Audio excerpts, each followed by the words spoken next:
Tamaloma Lanalan Shibare, Tawran and Yashide, Nayene, Gongi, Badu Mangi Madwajimo, no. Nayatwajan at Dushila, Mashiba, no, Baduma Mashiba, no. You beat up join any a yaw beat up my Pimpian Lagelo, Mayau, no, Dajamo, Joroye Winnie, Tamaloma, Bedwamales, Piga, Emma Yichiba. Ayamo Guchema, Tinga, Tamaloma, Bayamale, Sure, a P, a teacher, Shibida. Yeshukato Piangaro, Loka, Guchualara, Tamaloma, a Pitiaye, a cat, Thijin, a Tomio Shiba. Namatika, a Tashina Piane, Louis Terea Winyane, King Quajin,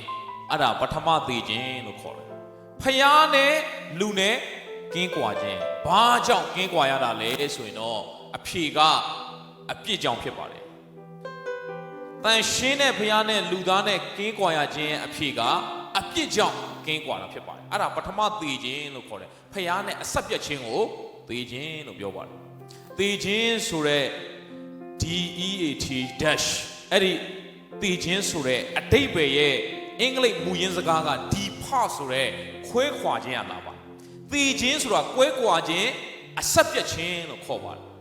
Dajamo Payane Louis Winyan a subject ago Thijin no Toma Patama Thijin Dudia Thijin Musa General Nale Aragabale. Tinyangonema, Yokana Yadware, a Terega Winnie, Padware. Ara Quaquajin, Banaba Quadware.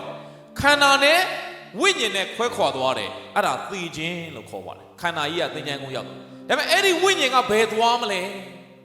Payane, a summer sheet had a winning, a big sheet of winning at all. Tawra Thijin, Sure, Payane, Tawra, a Sapiame, Tawrang Eo, Dwam, Pipa. Anything one and Ludia winning a big king, no. Payada can she there, going to cut China go, wins arm today. That's when a big game would do a Lugatanaila, Lumedo, Lumatanaimo. Lumatanai don't go, Payada king, Tanaine, Dayamo, Christmas Suraga. Coco Macatin, a picani, Coco Macatin, Luda, Alongo, Crayon, Mono. Lumio could have a mono, Luda Alo, Yeshu could of ya, Jualare. Eddie Yeshu could of yaga, longer don't ne bound from Ganga, Loka, Juala, the nature of appear to a Lawakaraima, I think can be like it. Don't you know the name of the Jinga Shimia, time out the Payas Rago, Thin Yoyin, Thin appear to go, Yeshu Sabi was a Thin Yoyin, Damaloma, a Pijang Edwazia, Malulo, Bajan, Yeshu got Thin appear to go, Shin Wabilu. Thing at Tamaloma, Taraduka Chanago, wins arm of Pippa. Yeshu's rename a tape. Yeshu's rabali. Yeshu's rename a tape. A pica, gay chumidu. Balo Payaga calling a sila vido. A picani gay chuarale. Dine Logama, Ludi Piatanari, Tanide, Toka Singajini Chone, Ujin, Najin, Thijin.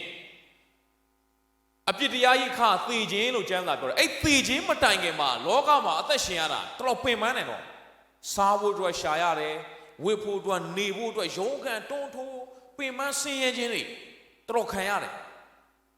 Tadamu Luria, neither of Kishinya.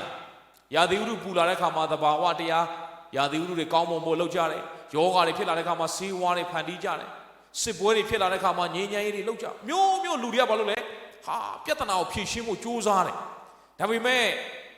Uni, Petong, Penny, Utah? Alonso Pile, Dware, a key, machine.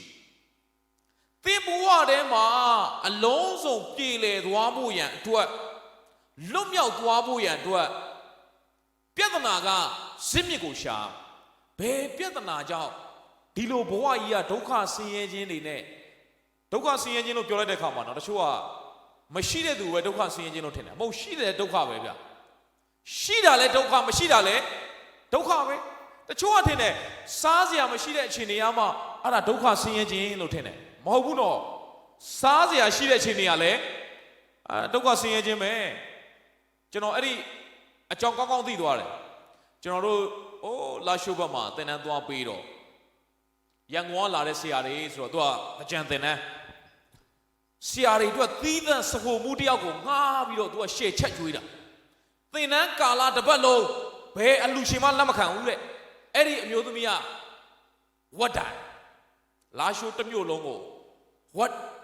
ဖြန့်ပြီးတော့ဝတ်တိုင်ဒါကြောင့်မို့တဲ့ဒီဆရာတွေရဲ့စားဝတ်နေရေးသင်တန်းကာလတစ်လျှောက်လုံးသူပဲကျွေးမယ်တဲ့စဖို့မှုတယောက်ငှားပြီးတော့ရှေ့ချက်ကျွေးတာဟာကျွန်တော်တို့ကလည်းရန်ကုန်မှာသာနေတာသိကောင်းကောင်းသိစားတာမဟုတ်နော်ဟိုမှာသူများကျွေးမယ်ဆိုတော့ဘာလို့လဲငကုံတော့ကလည်းစီကန်းတတ်မှတ်ချက်ကရှိတယ်လေကိုယ်ပစံနဲ့ကိုယ်ဆိုနည်းနည်းပဲစားသူများကျွေးမယ်များစားနော်အဲ့ဒီလေရောက်တော့ဟိုကရှေ့ကျွေးတော့ဟာဘယ်ပြောကောင်းမလဲသူတို့ကမနက်စာ breakfast ပြီးရင်နေ့လယ်စာပြီးရင်ညနေစာကျွန်တော်ထင်တာမနက်စာဆိုတာလေဟိုထမင်းနဲ့ကြက်ဥနဲ့ဟိုကော်ဖီလေးနဲ့ရှမ်းခောက်ဆွဲလေးနဲ့ဒါလောက်ပဲထင်တာမဟုတ်ဘူးဗျာ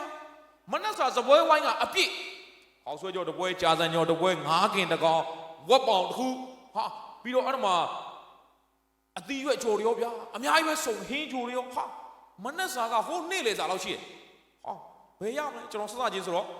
မှန်ကန်ဆွဲတာဝက်ခောက်တွေရောဘာတွေရောနေ့လေစာအဲ့ဒီပုံစံအတိုင်းပဲအပြည့်ပဲစပွဲဝိုင်းမှာဟာနေ့လေစာကျွန်တော်ကြိတ်တော့ဘယ်ရညနေစာအဲ့ဒီတိုင်းပဲဟာဘယ်ပြောကောင်းမလဲတရက်နှစ်ရက်အဆင်ပြေတယ်ဗျ3ရက်မြောက်တဲ့နေ့အဆင်မပြေတော့ထမင်းစားမှာကြောက်လာဆရာတို့ထမင်းစားရအောင်ဟာမသွားရဲဘူးတော်ရီသွားနော်ဆရာပြီးသွားကိုပြီးသွားနော်တယောက်နဲ့ဗောလီဘောပို့ရတာနော်သွားထမင်းစားဖို့လာခေါ်တာကြောက်နေရတယ်ဟာအဲ့ဒါမှကျွန်တော်နားလေသွားရနော်စားရရင်လည်းလူကဒုက္ခနော်မစားရတာပဲဒုက္ခလို့မထင်နဲ့ခန္ဓာရှိသူတွေဒုက္ခရှိတယ်ဒါအရှိတိုင်းဘာသာတရားမှာခန္ဓာရှိသူတွေဒုက္ခရှိတယ်ဒါကြောင့်မို့ယေရှုခရစ်တော်ဘုရားကလေဟိုကျမ်းမာခြင်းလေးပေးဖို့သင်ကိုလောကမှာအစဉ်ပြေုံလေးလောကကိုလာတာမဟုတ်ဘူးအဓိကအရင်းမြစ်ပြဿနာကိုဖြေရှင်းဖို့လာတယ်အဲ့ဒါဒီနေ့ဝင်ငှားကြတယ်နော်အဲ့ဒါကယုံကြည်သူဖြစ်စေသခင်ရှုကိုမသိသေးတဲ့အခြားသောညီကိုတွေဖြစ်စေဒီနေ့လွတ်မြောက်မှာဖြစ်တယ်အဲ့ဒီနှုတ်ကပတ်တော်အသင်ကိုလွတ်မြောက်စေမှာဖြစ်တယ်ဒါပေမဲ့ကျွန်တော်ထင်တာယေရှုလာတာငါတို့ပတ်စံလေးပါလေးများပေးမလားငါတို့ယောဂလေးများပြောင်းဒါလေးမဟုတ်ဘူးအဲ့ဒါလေးပြောင်းယောဂတစ်ခုပြောင်းလဲတင်နောက်တစ်ခုဖြစ်မှာပဲခန္ဓာရှိတဲ့ယောဂရှိမှာပဲယောဂတစ်ခုပြောင်းလဲနောက်တစ်ခုဖြစ်မှာပဲတင်တစ်ခုခုပြေလေသွားမယ်နောက်အခက်ခဲတစ်ခုကဘာလို့မှလဲဂျုံအောင်ပါပဲလောကမှာနေသေး၍ဆင်းရဲဒုက္ခဘာလို့မှဂျုံအောင်ပါဗျဂျုံပါဒါပေမဲ့အဲ့ဒီဆင်းရဲဒုက္ခတွေမှာလွတ်မြောက်ပြီးတော့ချမ်းသာခြင်းကိုယေရှုကပေးဖို့ကြွလာတယ်အဲ့ဒါလေးကိုကျွန်တော်ဝင်ငှကြတယ်ဒါကြောင့်မို့တော့စားစရာမရှိတာပဲဒုက္ခမဟုတ်အဲ့ဒီမှာကျွန်တော်တို့ကြွေးတာဗျာမစားနိုင်တော့ကြာတော့အဲ့ဒီလာရှိုးမှာစားရလွန်းလို့အိုးဟွာပြီရခေါ်တယ်ဟွာပြီရောက်တော့ဟွာပြီရောက်တော့အဲ့ဒီဟွာဆရာတွေကဟာရန်ကုန်ကလာတဲ့ဆရာတွေဆိုတော့တဲ့ဟွာထမင်းဝါရိုးရဟွာထမင်းဝါကျွန်တော်စပွဲကုန်ရှိတယ်အဲ့ဒီစပွဲပေါ်မှာဖတ်ရွက်တွေခင်းထားတယ်ထမင်းကတောင်လို့ရှိတယ်တပုံကြာစံကြောကတပုံခေါက်ဆွဲကြောကတပုံဟာထမင်းကြောကတပုံချက်အကောင်လိုက်တကောင်ဟာပြီးတော့မှဟာဝတ်သားအကင်တွေရောအများကြီးပဲဗျာနောက်ပြီးတော့ဖရဲသီးတွေဘာလဲဟိုပန်းသီးတွေအကုန်တင်ထားတာအဲ့ဒါဝရိုးရထမင်းဝိုင်းတော်ရုံတွန်းလူမကြွေးဘူးတဲ့ဟာအဲ့ဒါတကယ်ခင်လို့ဆရာတို့ချစ်လို့ကြွေးတာတဲ့အဲ့ဒါဘယ်လိုစားရမှာလဲလို့ပကံလည်းမပါဘူးဘာမှမပါဘူးဒီတိုင်းဇွဲဥမှာတင်ထားတာမဟုတ်တဲ့လက်ကိုကြွကြွကြီးဆိုတဲ့ပြီးရင်စားတော့တဲ့အဲ့ဒါ9ယောက်တဝိုင်းကျွန်တော်သွားတာလည်း9ယောက်အဲ့တော့အဲ့ဒါအကုန်စားတဲ့အဲ့ဒါအကုန်စားကြံခဲ့ဒါရိုင်းရကြတယ်ဟာကြံခဲ့ရိုင်းရကြတယ်ဆိုတော့အကုန်စားမယ်ဆိုတော့ကိုရဲဝင်းသူလည်းပေါ့ကိုရဲဝင်းသူနည်းလောက်ပါအောင်ကျွန်တော်ထဲမှာဘသူစားနိုင်သုံးလဲဆိုတာဟိုကျွန်တော်ခန္ဓာကိုကြည့်နိုင်သိပါတယ်နော်ဆရာတော်ဒီနော်တော်ဒီလောက်ပါအောင်နော်အားကိုရတာသူဟာကျွန်တော်ဆရာဝင်းမင်းဟာဆရာဝင်းချတော့ဟာမငါဘယ်ကုန်မလဲဗျာကိုလည်းဆိုင်းနဲ့မျက်နှာတွေရှုံမဲ့တာတဲ့သူတို့ကလာပြောဆရာတို့ရဲ့တသက်နောက်တာပါတဲ့မကုံလဲထားခဲ့နော်အော်စောစီမပြောဘူးနော် ဒီမှာမကုန်းရင်ဘာဖြစ်လဲရိုင်းရကြတယ်ဆိုဟာအတင်းစားရတာနော်နောက်တစ်နေ့လဲကြာဟောကျွန်တော်စီကပါတယ်ကျွန်တော်ဆရာဝဲမင်းဒရစ်ချိတ်လိုက်ရပါလေရောဟာကျွန်တော်စိတ်မကောင်းကျွန်တော်ခေါ်လာတာဆရာဝဲမင်းကအသက်အကြီးဆုံးလေဒရစ်ချိတ်ရပြီဆိုတော့ကျွန်တော်တာဝန်ရှိတယ်ဆရာအာဟာရများပြက်လာဆရာပါလေထမင်းစားမကောင်းဘူးလားဆရာဘယ်လိုဖြစ်လဲဒရစ်ချိတ်ရတယ်ဆိုကျွန်တော်တာမန်ထင်တာဒရစ်ချိတ်တယ်ဆိုတာကအားပြက်သွားလို့နော်အာဟာရမရှိလို့ဒရစ်ချိတ်ရတယ်ပေါ့ကျွန်တော်ဒီလိုပဲထင်တာဆရာပါလေအာဟာရပြက်သွားလို့လားဆရာဘာဖြစ်လို့လဲကျွန်တော်သွားမေးတော့ဆရာမြတ်နေအားပြက်လို့မဟုတ်ဘူးတဲ့စားရလွန်းလို့ကျွန်တော်အားမရှိတော့ဘူးဟာခင်ဗျမစားရမှအားမရှိတာမဟုတ်တော့စားရရင်လေအားမရှိတော့ဘူးတဲ့စားရလွန်းလို့မခံနိုင်တော့ဟာကျွန်တော်အဲ့တော့မှနားလေသွားတယ်ဖယားတုံတင်ကြီးကလေ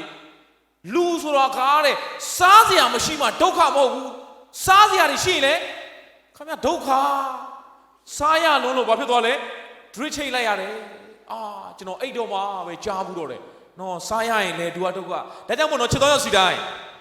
ရှိခြင်းမရှိခြင်းနဲ့မဆိုင်ဘူးခန္ဓာရှိသူရဲ့ဒုက္ခဆိုတာရှိတယ်အဲ့ဒီဒုက္ခဆင်းရဲခြင်းအထဲကနေလွတ်ကင်းဖို့ယေရှုကြွလာတယ်အဲ့ဒီဒုက္ခဆင်းရဲခြင်းတွေကဘာကြောင့်ဖြစ်လဲအဖြေကိုရှာကျမ်းစာတစ်ပိုက်အရင်ဆုံးသွားရအောင်စာလံ39ခုမြောက်သောစာလံအပိုင်းငယ်9ကနေ6 39ခုမြောက်သောစာလံအပိုင်းငယ်9ကနေ6ကျွန်တော်ကျမ်းစာထဲမှာထိုးပေးမယ်နော်39ခုမြောက်သောစာလံအပိုင်းငယ်9ကနေ6အော်ဒီမှာလာပြီကျွန်ုပ်အသက်တာကိုတမိုက်မြတာခန့်ထားတော်မူပြီးကျွန်ုပ်အရွယ်သည်ရှေ့တော်၌ဘာမျှမဟုတ်တကယ်သို့ဖြစ်ပါ၏အကယ်စင်စစ်လူမြည်သည်ကလူဤထို့သို့ရောက်တော်လေအနတ္တဟုတ်ပြီခဏလေးနော်အမှကျွန်တော်ကြည့်အောင်ခုနတစ်ပိုက်ပဲပြန်သွားအောင်နော်ခုနတစ်ပိုက်မှာဘာကြီးလဲကျွန်တော်ရဲ့အသက်တာကိုတဲ့တမိုက်ခန့်မြလူရဲ့ဘဝတူတောင်းတယ်ဆိုတာပြောချင်တာကျမ်းစာလူဘဝလေအရန်တူတောင်းတယ်ကိုယ်တော်လမ်းမဆန့်မီဆန့်တော်လမ်းမကွေးမီလောကကြီးထွက်သွားနိုင်တယ်နော်ခုနကဆရာတော်မကပြောရနော်ကျွန်တော်လည်းအခုတချင်းဆိုတာနောက်ဆုံးဖြစ်သွားနိုင်တယ်ဟာကျွန်တော်လန့်သွားဒီမှာနားထောင်နေသူတွေလည်းနောက်ဆုံးနားထောင်ခြင်းဟာလန့်သွားတယ်နော်အခြားသောညီကိုဘာသာဝင်တွေကပြောလဲအဲ့လိုဆိုရင်ဟဲ့ဖွားဟဲ့လွဲပါစေပဲ့ပါစေအမဲနော်ဖွားဟဲ့လွဲပါစေပဲ့ပါစေခရစ်ယာန်တွေကြဘယ်လိုလုပ်လဲယေရှုနာမနဲ့ပဲ့တယ်ယေရှုနာမနဲ့ဖြတ်တယ်ဘလောက်ပဲဘလောက်ဖြစ်ပါတနေ့တော့သိချင်းတရားကိုဘာလုပ်ရမလဲရင်ဆိုင်ရမှာဖြစ်တယ်ကျွန်တော်တို့အသက်အရွယ်ကဘလောက်ပဲလဲတမိုက်ခန့်များအတူတူလေးလို့ပြောချင်တာအသက်အရွယ်ကဖခင်ရဲ့ရှေ့မှာတဲ့ဘာမှမဟုတ်ပါဘူးခဏလေးပဲလောကမှာလာအသက်ရှင်ရတာတဲ့အဲ့ဒီခဏအသက်ရှင်တဲ့အချိန်မှာတဲ့အကယ်စင်စစ်လူမြည်ဒီကလူဤအထွတ်တို့ရောက်တော်လေအနတ္တတသက်ဖြစ်ပါ၏ဘာပြောချင်တာသလားလူတယောက်ကတဲ့အခြားလူတွေရဲ့အထက်ကိုရောက်သွားတယ်ပြောချင်တဲ့သဘောပါဗျာသူများထက်ချမ်းသာသွားတယ်သူများထက်အောင်မြင်သွားတယ်သူများထက်ကျမ်းမာရေးကောင်းတယ်သူများထက်ကြော်ကြားတယ်သူများထက်ပိုအဆင်ပြေတယ်သူများထက်ပိုအာနာရှိတယ်လူရဲ့အထုပ်ကိုရောက်တော်ညာလေဘာဖြစ်လဲအနတ္တတသက်အနတ္တဆိုတာသိလားအနတ္တဆိုတာကဘာအဓိပ္ပာယ်မှမရှိဘူးလို့ပြောချင်တာ meaningless အင်္ဂလိပ်လိုက meaningless ဘာအဓိပ္ပာယ်မှမရှိဘူးအနတ္တဘာအဓိပ္ပာယ်မရှိမင်းဘလောက်ပဲအောင်မြင်ပါစေဘလောက်ပဲသူများထက်ချမ်းသာပါစေဘလောက်ပဲသူများထက်အာဏာရှိပါစေအားလုံးကအနတ္တပါပဲကမ္ဘာပေါ်မှာလူတရဆိုတဲ့လူတယောက်ရှိခဲ့ဘူးလေသူ့ရဲ့ဘဝထဲမှာပတ်စံလည်းချမ်းသာတယ်အာဏာလည်းရှိတယ်ယာတုလည်းရှိတယ်ကြော်ကြားမှုလည်းရှိတယ်လောကစည်းစိမ်တွေလည်းပိုင်ဆိုင်တယ်ပညာလည်းနံပါတ်1ဘယ်အရာလာမယ်အားလုံးနံပါတ်1ကြီးပဲဒီလောကမှာနော်လူတော်များပတ်စံရှိပေမဲ့အာဏာရှိခြင်းမရှိတာနော်အာဏာရှိပေမဲ့ကြော်ကြားခြင်းမှာကြော်ကြားတာပညာရှိခြင်းမှာပညာရောအာဏာရောယာတုရောစည်းစိမ်ရောကြော်ကြားမှုရောအားလုံးရှိတဲ့သူပြပါဆိုရင်တယောက်တော့ရှိတယ်ကျမ်းစာထဲမှာဘာလို့လဲသလားရှောလမုန်ဖြစ်တယ်ဘာလို့လဲရှောလမုန်ဆောလမုန်ဆိုတဲ့အဲ့ဒီဘုရင်ကြီးကကျမ်းစာထဲမှာပါတယ်ဒါဝိဒ်ရဲ့သားတော်ဖြစ်တယ်သူ သူအချိန်ကာလမှာတဲ့သူ့လောက်ပညာရှိတဲ့သူသူ့တိုင်းပြည်မှာခန့်ထားတဲ့သူလောက်သူ့လောက်ပညာမရှိဘူးတဲ့သူ့အချိန်ကာလမှာသူ့လောက်ချမ်းသာတဲ့သူသူ့တိုင်းပြည်ကတထေးတောင်သူ့လောက်မချမ်းသာဘူးသူကအချမ်းသာဆုံးပညာရှိဆုံးနံပါတ်1နောက်ကြော်ကြားတဲ့နေရာမှာနော်အဲ့ဒီချိန်ကာလက Facebook တို့ TikTok တို့မပေါ်သေးလို့ဘသူဆယ်လီဖြစ်လဲနော်ရှောလမုန်လောက်ဘသူမှဆယ်လီမဖြစ်ဘူးရှောလမုန်ကအကြော်ကြားဆုံးပဲဟာပြီးတော့သူ့လောက်ကာမဂုဏ်စီးစိမ်ခံစားတဲ့နေရာမှာဘသူပဲအရက်တွေတောက်ဘူးလေဘလို့မိုးရစေဝါတွေတုံးဆွဲဘူးလေရှောလမုန်အကုန်လုပ်ဘူးလေအကောင်းဆုံးစပြည့်အကောင်းဆုံးအရာတွေရှောလမုန်မိန်းမဘယ်လောက်ယူလဲတလား1000စဉ်းစားကြည့်နော်ကာမဂုဏ်စီးစိမ်ခံစားတဲ့နေရာမှာတဲ့ငါ့ကိုဘသူမှမမီဘူးတဲ့အားလုံးအရာမှာနံပါတ်1ကောင်းခြင်းဆိုခြင်းအားလုံးနံပါတ်1ပဲအဲ့ဒါဘာလို့လဲရှောလမုန်ပဲဒါပေမဲ့အဲ့ဒီရှောလမုန်ကြီးကကျမ်းစာထဲမှာဘဝရဲ့အဓိပ္ပာယ်ကိုစကားလုံးတစ်လုံးနဲ့အဓိပ္ပာယ်ဖွင့်သွားတယ်လူဘဝဆိုတာတဲ့အဲ့ဒီစကားလုံးပဲခုနကဘာလဲပျောက်သွားပြီလူဘဝဆိုတော့ဘာလဲအနတ္တလူဘဝဆိုတော့ဘာလဲအနတ္တလူဘဝဆိုတော့အဓိပ္ပာယ်မဲ့ခြင်းပဲတဲ့မင်းဘလောက်အာနာရှိမင်းဘလောက်ပညာတတ်တဲ့မင်းဘလောက်သူများရဲ့အထက်မှာရောက်ဘလောက်ကြော်ကြားလူဘဝဆိုတော့ဘာအဓိပ္ပာယ်မှာမရှိပါဘူးတဲ့အနတ္တပဲတနေ့ဘာလို့မှလဲအားလုံးထားခဲ့ပြီးတော့သိရမှာပဲတနေ့သိရမှာဘာအဓိပ္ပာယ်မှာမရှိဘူးဟာဒါပေမဲ့ तू ကအဖြေလေးတစ်ခုတော့တွေ့သွားတယ် Life is meaningless ဘဝဆိုတာအဓိပ္ပာယ်မဲ့ခြင်းပဲအနောက်ကစကားလုံးတစ်လုံးရေးတယ် without God ဖျားမရှိတဲ့အတ္တကဘာလို့လဲအဓိပ္ပာယ်မဲ့ခြင်းပဲဒီနေ့ဖျားရှိရင်တော့အဲ့ဒီဘဝကဘာလို့လဲဘလောက်ဆင်းရဲအဓိပ္ပာယ်ရှိတာလဲဘလောက်အစင်တန်နှိမ့်ပါစေအဓိပ္ပာယ်ရှိတာလဲဘလောက်ယောဂထဲမှာရှိနေပါစေဖျားရှင်သင်ဘဝတတာအဓိပ္ပာယ်ရှိတာဒါကြောင့်မို့အဲ့ဒီဖျားကျွန်တော်ကိုကယ်တဲ့ဖျားကျွန်တော်ကိုအပြစ်ကနေလွတ်တဲ့ဖျားဒီနေ့အဲ့ဒါကိုသင်သိဖို့အင်မတန်ရေးကြည့်ပါနောက်တစ်ပိုက်သွားရအောင်အပိုက်ငယ်6မှာအကယ်စင်စစ်တဲ့လူသည်အရေးနိုင်တာလူဆိုတာတဲ့အရေးမှကျင်လေတယ်အရေးမှကျင်လေတယ်ဆိုတဲ့အဓိပ္ပာယ်ကအစစ်မဟုတ်တဲ့အရာတွေနဲ့ပဲမလုပ်နေတာအလုတ်ရှုံနေတာဒါကိုပြောချင်တာလောကယာရင်နဲ့ပဲလှုပ်ရှုံနေတာအဲ့ဒါတွေကအရေးတွေတဲ့အရေးဆိုတာဘာလဲအစစ်မဟုတ်ဘူးလူတယောက်လမ်းလျှောက်တဲ့ခါမှာအရေးရှိတာမရှိလားအဲ့ဒီအရေးကအစစ်လားဒီကျွန်တော်ကအစစ်လားဒီမှာတွေ့နေတာအစစ်လေဒါပေမဲ့တယောက်နှုတ်ဆက်ရင်အစစ်ကိုနှုတ်မဆက်ဘူးရှင်မြတ်နေကောင်းရနော်နေကောင်းလားဘာပဲလဲအရေးကိုဝယ်သွားနှုတ်ဆက်ရင်အဓိပ္ပာယ်ရှိပါမလားလူကအရေးမှကျင်လေတယ်ဆိုတာအဓိပ္ပာယ်မရှိတာတွေပဲလုပ်နေတာအရေးနိုင်တာကျင်လေပါ යි အကယ်စင်စစ်လူသည်အရေးနိုင်တာကျင်လေပါနှစ်ကြောင်းတော့ဖြစ်သွားနော်အကယ်စင်စစ်လူတို့သည်ဘာလုပ်လဲအကျိုးမဲ့ပင်ပန်းကြပါ යි ဟာပင်ပန်းလို့အကျိုးရှိရင်တော်သေးတယ်သူကပင်ပန်းအကျိုးရှိလားအကျိုးမရှိဘူးအကျိုးမဲ့ဘာလုပ်တာလဲပင်ပန်းတာဥစ္စာကိုစီးမှုတော်လဲအဘယ်သူရအံ့သည်ကိုမသိရပါစီးစိမ်ဥစ္စာတွေရှာဖွေတုံပြီးထားပေမဲ့တနေ့ကိုထွက်သွားတော့အဲ့ဒါတွေအားလုံးမလုပ်ခဲ့မလဲကြံခဲ့မယ်ဥစ္စာကိုစီးမှုတော်လဲဘယ်သူရမလဲဆိုတာကိုမသိပါဘူးတဲ့ဒါကြောင့်မို့လူသည်တဲ့ဘလို့ပင်ပန်းလဲအကျိုးမဲ့ပင်ပန်းတယ်ဒီနေ့လူသားအားလုံးကပင်ပန်းတယ်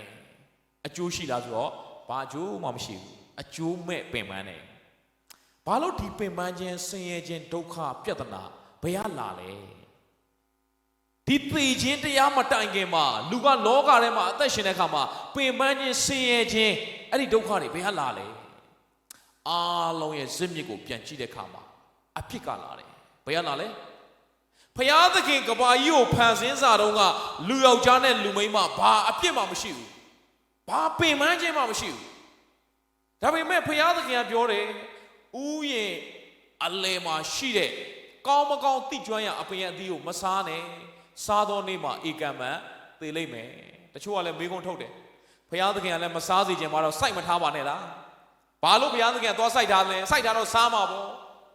ဘုရားသခင်ကအဲ့ဒီဥယျာဉ်အလယ်မှာအဲ့ဒီကောင်းမကောင်းသိကျွမ်းရအပင်ကိုထားရခြင်းအဓိပ္ပာယ်ရှိပါ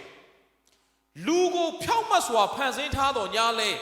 လူသည်ဖြောက်မှတ်ပါတယ်လို့ဘာအပြစ်မှလုပ်เสียမရှိတဲ့အခြေအနေမှာတတ်သိပြလို့မရ ဒါကြောင့်မို့အပြစ်လုပ်เสียအခြေအနေတခုဘာလို့ထားပေးလဲထားပေးထားတယ်လူကမလုပ်သူတွေဘာလုပ်နေမလဲဖြောင်းမှတ်နေမယ်ဖခင်ဖန်ဆင်းတဲ့ဖြောင်းမှတ်တယ်နော်ဒါကြောင့်မို့အဲ့ဒီအပင်ကိုထားတော့မှလူကဖြောင်းမှတ်တယ်ဆိုတဲ့တတ်သိကိုဘာလုပ်လို့ရမှာလဲပြလို့ရကျွန်တော်တို့9တန်းကနေ10တန်းကိုတက်မယ်ဆိုရင်စာမွေးမစစ်ပဲနဲ့သူ့ကိုဘယ်လိုလုပ်အတန်းတင်ပေးလို့ရမလဲတခုခုသူ့ဒီအရေးချင်းကိုစစ်ပြီးမှဘာလုပ်ပေးလို့ရလဲအတန်းတင်ပေးလို့ရတယ်လူလည်းဖျားသခင်ဒီမှာစစ်ဆေးခြင်းတစ်ခုထားတယ်မလုံးနဲ့တော့မလုံးသူရဲ့မင်းဘာလုပ်မလဲဖြောင်းမှတ်မယ်ဒါပေမဲ့စာတန်ကမွေထဲမှာဝင်ပြီးတော့လူယောက်ျားနဲ့လူမိန်းမကိုတွေးဆောင်တယ်ဒီသီးကိုစားဘာမှမဖြစ်ဘူးညံပွင့်သွားမယ်ဖျားကဲလို့တော့ဖြစ်သွားအောင်မယ်ဖျားပြောတယ်အဲ့အသီးကိုစားရင်စားသောနေ့မှာဧကံမန်သိမယ်ဒါပေမဲ့စာတန်ကပြောတယ်စာတန်မနဲ့နတ်ဆိုးကပြောတယ်စားမသိဘူးဖျားကသိမယ်ပြောတယ်စာတန်ကမသိဘူးပြောတယ်လူကဘုသူစကားသွားယုံတယ်ဘုသူစကားသွားယုံတယ်စာတန်စကားသွားယုံတယ်ဖျားစကားမယုံဘူးဖျားစားရင်သိမယ်ပြောတယ်စာတန်ကစားတယ်မသိဘူးတဲ့ဒါပေမဲ့စားလိုက်တဲ့အခါမှာအာဒံနဲ့အေဝါဘုံနဲ့တော့လဲမသိပါဘူးသေခြင်းဘာမျိုးရှိလဲကျွန်တော်ပြောတာ၃မျိုးရှိတယ်ပထမတစ်မျိုးဖျားနဲ့အဆက်ပြတ်သွားအဲ့ဒါပထမသေခြင်းလို့ခေါ်တယ်ဖျားနဲ့အဆက်ပြတ်တဲ့သူကဒုတိယသေခြင်းဆိုတဲ့ခန္ဓာသေခြင်းကိုရင်ဆိုင်ရမယ်ခန္ဓာသေခြင်းရဲ့နောက်မှာအထဲထဲကဝိညာဉ်ဘယ်ကိုသွားအောင်မလဲထာဝရသေခြင်းဆိုတဲ့ငရဲကိုသွားအောင်ဖြစ်တယ်ဒါကြောင့်မို့အာဒံနဲ့အေဝါအဲ့ဒီအသီးစားလိုက်တဲ့ခါမှာချက်ချင်းတော့လဲမသိဘူးဒါပေမဲ့အထဲထဲကဝိညာဉ်ကဖျားနဲ့ဘာလို့သွားလဲအဆက်ပြတ်သွားတယ်ဘာလို့ပြတ်သွားလဲဖျားမလုံနဲ့ဆိုတဲ့အရာကိုလှုပ်လိုက်တဲ့အခါမှာဘာဝင်လာလဲသလားအပြစ်ဆိုတဲ့အရာဝင်လာတယ်အဲ့ဒီအပြစ်ကြောင့်လူနဲ့ဖျားနဲ့ဘာလို့သွားလဲအဆက်ပြတ်သွားတယ်အဲ့ဒီအပြစ်ကြောင့်ပဲတဲ့အာဒံနဲ့အေဝါဖျားဘာပြောလဲမင်းတို့ပင်ပန်းစွာအလုပ်လုပ်ရတော့မလဲပင်ပန်းစွာလောကကြီးထဲမှာလောကရန်တရားကိုခံရတော့မယ်ဘယ်ကနေလာတဲ့အကျိုးဆက်လဲအဲ့ဒီအကျိုးမဲ့ပင်ပန်းခြင်းဆိုတာဘယ်ကနေလာတဲ့အကျိုးဆက်လဲသလားအပြစ်ကနေလာတဲ့အကျိုးဆက်ဖြားနာခြင်းယောဂဘယ်ရလာတဲ့အကျိုးဆက်လဲအပြစ်ကနေလာတဲ့အကျိုးဆက်လူဘဝမှာကြုံရတဲ့ဒုက္ခဆင်းရဲခြင်းအိုခြင်းနာခြင်းနောက်ဆုံးသိခြင်းအဲ့ဒီဟာအားလုံးရဲ့အရင်းမြစ်တရားခံကအပြစ်ဖြစ်နေတယ်ဘယ်ကနေလာလဲအပြစ်တရားဆိုရဲ့နောက်ဆက်တွဲအပြစ်တရားရဲ့နောက်ဆက်တွဲမှာပင်ပန်းခြင်းဆင်းရဲခြင်းဒုက္ခယောဂမချမ်းသာခြင်းဆင်းရဲခြင်းသိခြင်းထိရောက်သွားခဲ့တယ်ဒါကြောင့်မို့ယေရှုခရစ်တော်ဘုရားလောကကိုကြွလာတာတစုံတစ်ခုအစဉ်ပြေဖို့ပဲမဟုတ်တော့အကျွေးတွေကလွတ်မြောက်ရုံတော့ယောဂပျောက်ရုံတော့မဟုတ်ယေရှုလောကကိုကြွလာတာအလုံးစုံလွတ်မြောက်ဖို့ဖြစ်တယ်အလုံးစုံသောဆင်းရဲဒုက္ခတွေကလွတ်မြောက်ဖို့တခုပဲဖြေရှင်းလိုက်အားလုံးအပြီးအားလုံးရဲ့အချုပ်ကအပြစ်ကလာသောကြောင့်ယေရှုဟူသောနာမည်သည်အပြစ်ကကယ်ချွတ်မိသူဒါကြောင့်ဖခင်ကသိတယ်အဲ့ဒီအပြစ်တစ်ချက်ကိုဖြေရှင်းလိုက်အားလုံးကောင်းသွားလိမ့်မယ်အားလုံးကောင်းသွားလိမ့်မယ်ဒါကြောင့်မို့ယေရှုသည်အဲ့ဒီအပြစ်ကိုရှင်းပေးတာဖြစ်တယ်ဒါကြောင့်မို့လူတွေကအကျိုးမဲ့ပင်ပန်းတယ်ပင်ပန်းတယ်ကျွန်တော်ပြောမယ်ချမ်းသာတဲ့သူလည်းပင်ပန်းတယ်နော်ဆင်းရဲတဲ့သူလည်းပင်ပန်းလားပင်ပန်းတယ်ဆင်းရဲတဲ့သူကလည်းဟာခန္ဓာကိုယ်ရင်းပြီးတော့ဘာလို့လဲပညာမရှိတဲ့အခါမှာခန္ဓာကိုယ်ရင်းပြီးတော့ဘာလို့ရလဲအလုံးလုံးရတယ်ကယ်ရီဆဲရတယ်စိုက်ကားနေရတယ်ဟာဆန်အိတ်ထမ်းရတယ်ချွေးထွက်ပြီးတော့ဘာလို့ရလဲပင်ပန်းတယ်နော်ပင်ပန်းဆိုတော့ပတ်စံရှာအင်အားကုန်ခန်းထဲမှာကွန်ပျူတာလေးနှိပ်တဲ့တထေးရချွေးမထွက်ဘူးဒါပေမဲ့ပြဿနာချွေးမထွက်ရင်ဘာဖြစ်လဲချွေးမထွက်ရင်လူကကျမ်းမာရေးမကောင်းတော့ဘူးအဲ့တော့ဘာလုပ်ရလဲအဲ့တထေးရချွေးထွက်အောင်ဂျင်သွားဆော့ဘယ်သူမှမလိုက်ပဲနဲ့ဘာလို့ရလဲအနောက်ကလိုက်တဲ့သူချီသူဘာလို့ရလဲပြေးရဘယ်သူမှသူ့ကိုစံအိမ်မထမ်းခိုင်းဘူးအလေးတွေမထမ်းဟုတ်တယ်လေပင်ပန်းခြင်းဆိုတာဘယ်သူမှမလုပ်ဘူးနော်အပြစ်တရားရဲ့အခါတထေးလည်းမလုပ်ဘူးချွေးမထွက်လို့မှမရတာဟိုမှာစင်းသားရုံးကန်တွန်းစံအိမ်တွေပါထမ်းအမချွေးတွေပါထွက်ကျမ်းမာရေးကောင်းတထေးကချွေးမထွက်တော့ဘာလို့ရလဲဂျင်သွားဆော့အလေးတွေမချွေးထွက်အောင်ဘာလို့ရလဲဘယ်သူမှအပြစ်တရားရဲ့နောက်ဆက်တွဲပြဿနာနဲ့ဘယ်လူမှမလုပ်ဘူးလူတိုင်းကပင်ပန်းဆင်းရဲခြင်းဆိုကျွန်တော်တို့ဘောလုံးသမားတွေကျွန်တော်ကြည့်တဲ့အခါမှာဘောလုံးသမားတွေပင်ပန်းတယ်နော်ကျွန်တော် training ဆွင်းကကွင်း ကွင်းတစ်ပတ်ကိုပြက်ပတ်ပြီးတော့ပြေးရအဲ့လိုမှပင်ပန်းမခံရင်သူ training လာမစင်းရင်လေ့ကျင့်ခွင့်ကိုမလာရင်တကယ်ပွဲကြရင်အဲ့ဒီဘောလုံးသမားမကောင်းတော့ဟာပင်ပန်းစူးစားတော့မှတကယ်ပွဲမှာဘာလို့လဲရလက်ကောင်းတယ်ဟာအပေးချိတ်ဆက်မိပြီးတော့ဂိုးသွင်းနိုင်တယ်သူတို့လည်းပင်ပန်းလာပေါင်နဲ့ချီရတဲ့ဘောလုံးသမားတွေပတ်စံတွေဒေါ်လာတွေအများကြီးရတယ်သွားထင်မကြည့်နဲ့သူတို့လည်းဘာလို့ရလဲဟာတနေ့ရှာထွက်အောင်ကွင်းပတ်ပြေးရတာနော်ဟာသူတို့လည်းပင်ပန်းတာပဲဒါကြောင့်မို့လူကလေပင်ပန်းခြင်းနဲ့ဘယ်သူမှမလွတ်ပါဘူးဆင်းရဲဒုက္ခနဲ့ကိုလွတ်လာမလွတ်ပါဘူးလူတိုင်းမှာဆင်းရဲဒုက္ခရှိတယ်ပြဿနာနဲ့ကိုလွတ်လာမလွတ်ပါဘူးပြဿနာပေါင်း16,000ဘယ်သူသွားရည်ထားလဲမသိဘူးနော်16,000ရှိတယ်ပြဿနာပေါင်းอ่ะနော်အဲ့ဒီပြဿနာနဲ့ကိုလွတ်လာမလွတ်ပါဘူးလူမှန်ရင်ဒုက္ခဆင်းရဲခြင်းပြဿနာဘာမှမလွတ်ဒါပေမဲ့အဲ့ဒီယေရှုခရစ်တော်ဘုရားကအဲ့ဒီပင်ပန်းခြင်းတွေကနေဆင်းရဲခြင်းတွေကနေလွတ်မြောက်ဖို့ဒီနေ့မဆာမဲ့ဘုရားဖြစ်တယ်ဒါကြောင့်မို့ရှင်မသက်ခရစ်ဝင်ခိုင်း17အပိုင်းငယ်28ဘာရေးထားလဲမသက်ခန်းကြီး17အပိုင်းငယ်28ဝင်လေး၍ပင်ပန်းသောသူအပေါင်းတို့ငါထံသို့ဝင်လေး၍ပင်ပန်းသောသူအပေါင်းတို့ငါထံသို့ဘာလို့လဲယေရှုကပြောတယ်မင်းဘာဝင်နေလေးနေလဲအကျွေးတွေရှိလားပြဿနာတွေရှိလားဘဝရဲ့တက်တာထဲမှာယောဂရဲ့ဝင်နေရှိလားငါစီကိုလာခဲ့ပါတဲ့ဘာလို့မလဲငါသည်ယေရှုခရစ်တော်ဘုရားသည်သင်ကိုချမ်းသာပေးမဲ့ဘုရားဖြစ်တယ်အဲ့ဒီချမ်းသာခြင်းကရွှေတွေငွေတွေပဲသွားမမြင်နဲ့တော့လူတွေအားတာပဲမြင်တာအဲ့ဒီချမ်းသာခြင်းကလေလောကကမပေးနိုင်တဲ့ချမ်းသာခြင်းဖြစ်တယ်ပတ်စံရှိတိုင်းလူကမချမ်းသာဘူးစိတ်ဆင်းရဲနေတာပတ်စံရှိတိုင်းဟိုမှာကုမ္ပဏီတွေဘယ်လိုလုပ်အောင်လဲဒုက္ခတွေပြဿနာတွေအများကြီးပဲဒါကြောင့်မို့အဲ့ဒီချမ်းသာခြင်းစစ်မှန်တဲ့ချမ်းသာခြင်းကဘုသူစီမှာပဲရှိတယ်သလားယေရှုစီမှာပဲရှိတယ်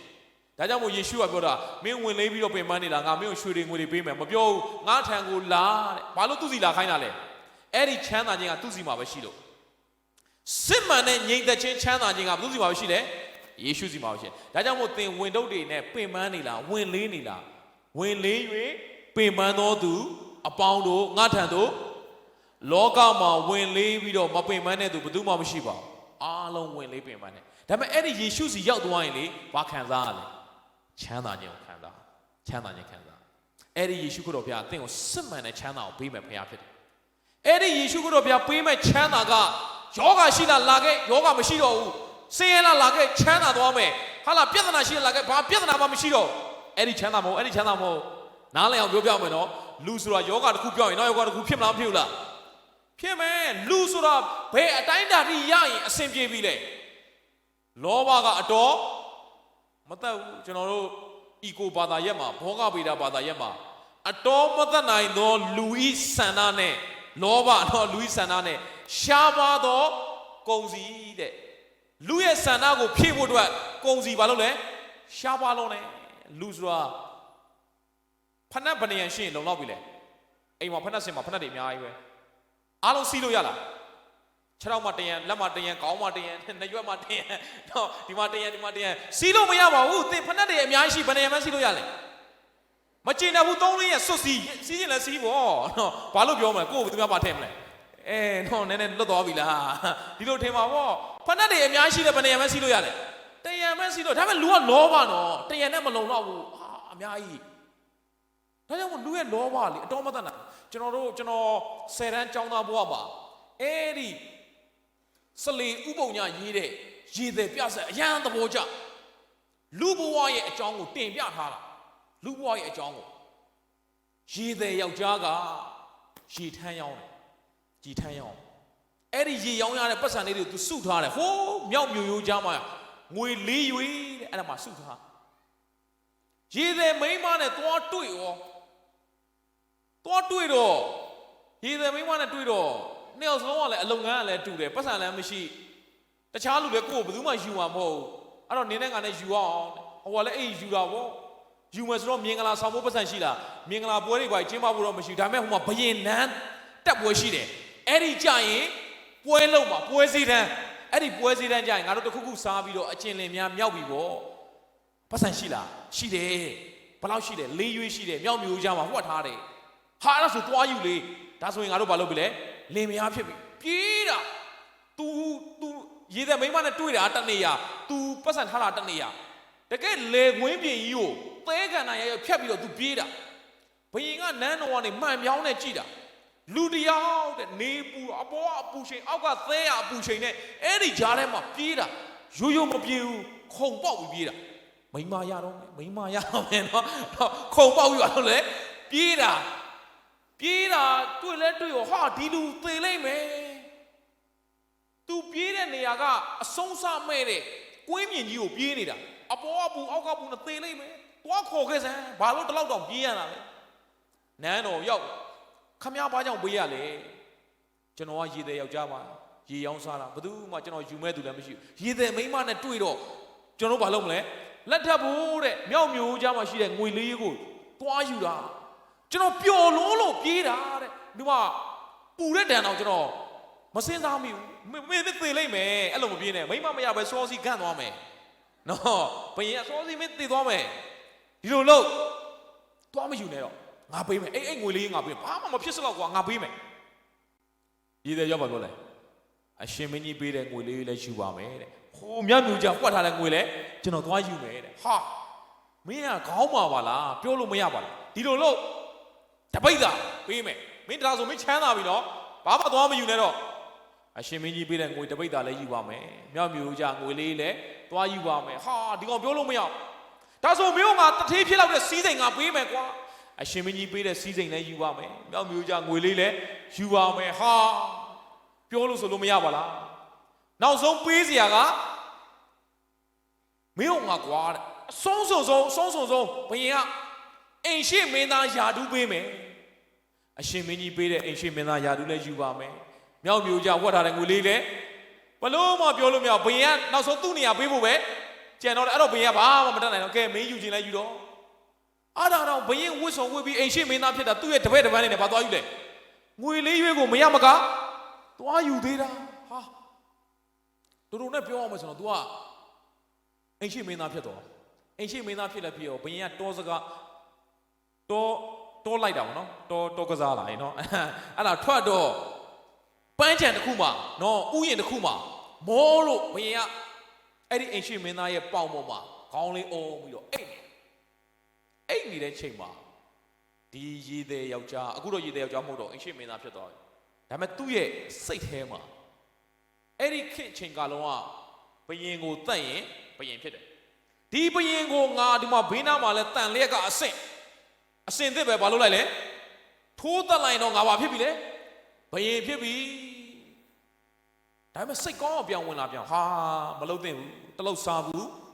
သူဂျေဇူးငါလိုရေးတဲ့ယောက်ျားကိုဒီဘယင်အိမ်ရှိမင်းသားကြီးဖြစ်အောင်သူပဲလုပ်ခဲ့တာမဖြစ်သေးပါဘူးငါမလုပ်သင့်ဂျေဇူးရှင်မပြစ်မှားသင့်ဘယ်ဟုတ်မလဲစိတ်ရုပ်ကပေါ်လာပြောင်းတခါတည်းငါဘာလုပ်ခဲ့ရင်ထိုးသက်လိုက်ရင်တော့ဒါအခွင့်ကောင်းပဲအခွင့်ကောင်းဆိုတာနှစ်ခါမရဘူးတတ်မယ်မတတ်ဘူးတတ်မယ်မတတ်ဘူးနဲ့စိတ်ထဲမှာအဲ့ဒီစိတ်ကောင်းတဲ့စိတ်ရုပ်နဲ့ကအားပြိုင်နောက်ဆုံးမဖြစ်တော့ဘူးသူဘယင်ကိုဘာလုပ်တော့မလဲတတ်မိတော့မယ်ကြည်စမ်းလောဘကြောက်ဖို့ကောင်းလိုက်တာအတော်မတတ်နိုင်ရေသည်ယောက်ျားဆိုတဲ့အနေထားကနေအိမ်ရှိမင်းသားအနေထားတွေရောက်တော့လူကကျင်တတ်ပြီလားမကျင်တတ်သေးဘူးဘာဖြစ်ချင်သေးလဲဘယင်ဖြစ်ချင်သေးတယ်အဲ့ဒီဘယင်ဖြစ်တော့လူကကျင်တတ်ပြီလားမကျင်တတ်သေးဘူးသူများတိုင်းပြည်တွေစစ်တိုက်ပြီးတော့သိမ်းပိုက်ချင်သေးတယ်နော်လူဆိုတာဘယ်လို့မှမကျင်တတ်ဘူးမကျင်တတ်အဲ့ဒီရေသည်ပြဆက်ကတင်ပြခြင်းနဲ့သတင်းစကားလေးတစ်ချက်ကလူရဲ့လောဘသည်ဘလို့မှအတော်မတတ်နိုင်ဒီတဲကရှိတဲ့လောဘကိုဘာသာတရားနဲ့ထိန်းထားတော့မှအပြင်ကိုထွက်မလာတာဘလို့မှအတော်မတတ်ဘူးတော့ဘာသာတရားနဲ့ဘာလုပ်ထားလို့လဲထိန်းထားရတယ်ချစ်တော်ညွန့်စီတိုင်းဘာသာတရားအလုံးကောင်းပါလေအဲ့ဒီလောဘဒေါသမောဟတွေကိုအပြင်မထွက်လာအောင်ဘာလုပ်ပေးလဲထိန်းထားပေးတယ်ကိုနဲ့ဆိုင်တဲ့ဘာသာတရားကိုကြည့်ရင်အဲ့ဒီလောဘတွေမကြီးတော့ဒေါသတွေမကြီးတော့သို့တော့အထဲထဲကလောဘဒေါသမောဟတွေကင်းသွားလားပျောက်သွားလားမပျောက်ဘူးမိတ်ဆွေဘာသာတရားထိန်းထားပြီလို့ပဲရတယ်ကင်းသွားအောင်ဘလို့မှလုပ်လို့မရအောင်အချက်မဟုတ်တစ်ချက်တော့လူကဘာလုပ်လာလဲ ထွက်လာတာပဲတခါဆရာကြောက်ပြောပြဦးတရားပွဲတစ်ခုမှာဦးလေးတယောက်ရှိတယ်ဦးလေးလူတိုင်းမှာလောဘဒေါသမောဟရှိတယ်အဲ့ဒီဦးလေးပါပြောလဲငါမှဒေါသမရှိဘူးတဲ့ငါတရားသမားတဲ့ငငယ်လေးတွေကတရားကျင့်လာတာတဲ့ငါတခါမှဒေါသမထွက်ဘူးတဲ့မဟုတ်ဦးလေးအနေနဲ့အများတော့ကြွားတာပေါ့တချို့ကလည်းငငယ်လေးတွေက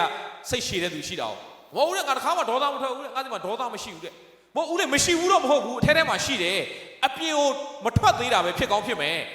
အားလည်းမရှိဘူးတဲ့ငါအထဲမှာဒေါသကိုမရှိတာတဲ့ငါတခါမှဒေါသမထွက်ဘူးတဲ့မဟုတ်ဦးလေးအထဲထဲမှာရှိတယ်အပြင်ကိုထွက်မလာသေးတာဦးလေးကတရားသမားမလို့ဘာသာရေးလိုက်စားလို့နော်ခရစ်ယာန်ဘာသာတရားတွေကျင့်လို့ဦးလေးကအထဲထဲမှာအဲ့ဒီဒေါသတွေကိုထိန်းထားနိုင်တာဖြစ်မယ်အထဲထဲမှာတော့ရှိတယ်နော်ဒေါသမရှိဘူးငါဒေါသမမရှိဘူးမဟုတ်ဦးလေးရှိတယ်မရှိဘူးရှိတယ်မရှိဘူးရှိတယ်မရှိဘူးပြောရင်းနဲ့ငါမှဒေါသမရှိလို့ငါပြောနေတယ်နော်ငါဒေါသထွက်လာပြီဒေါသမရှိလို့ပြောရင်းနဲ့ဘာထွက်လာလဲဒေါသထွက်လာတယ်ဗျမရှိဘူးလို့ဘလောက်ပဲညင်းညင်းအထဲထဲမှာတတ်သိထူလားမထူလား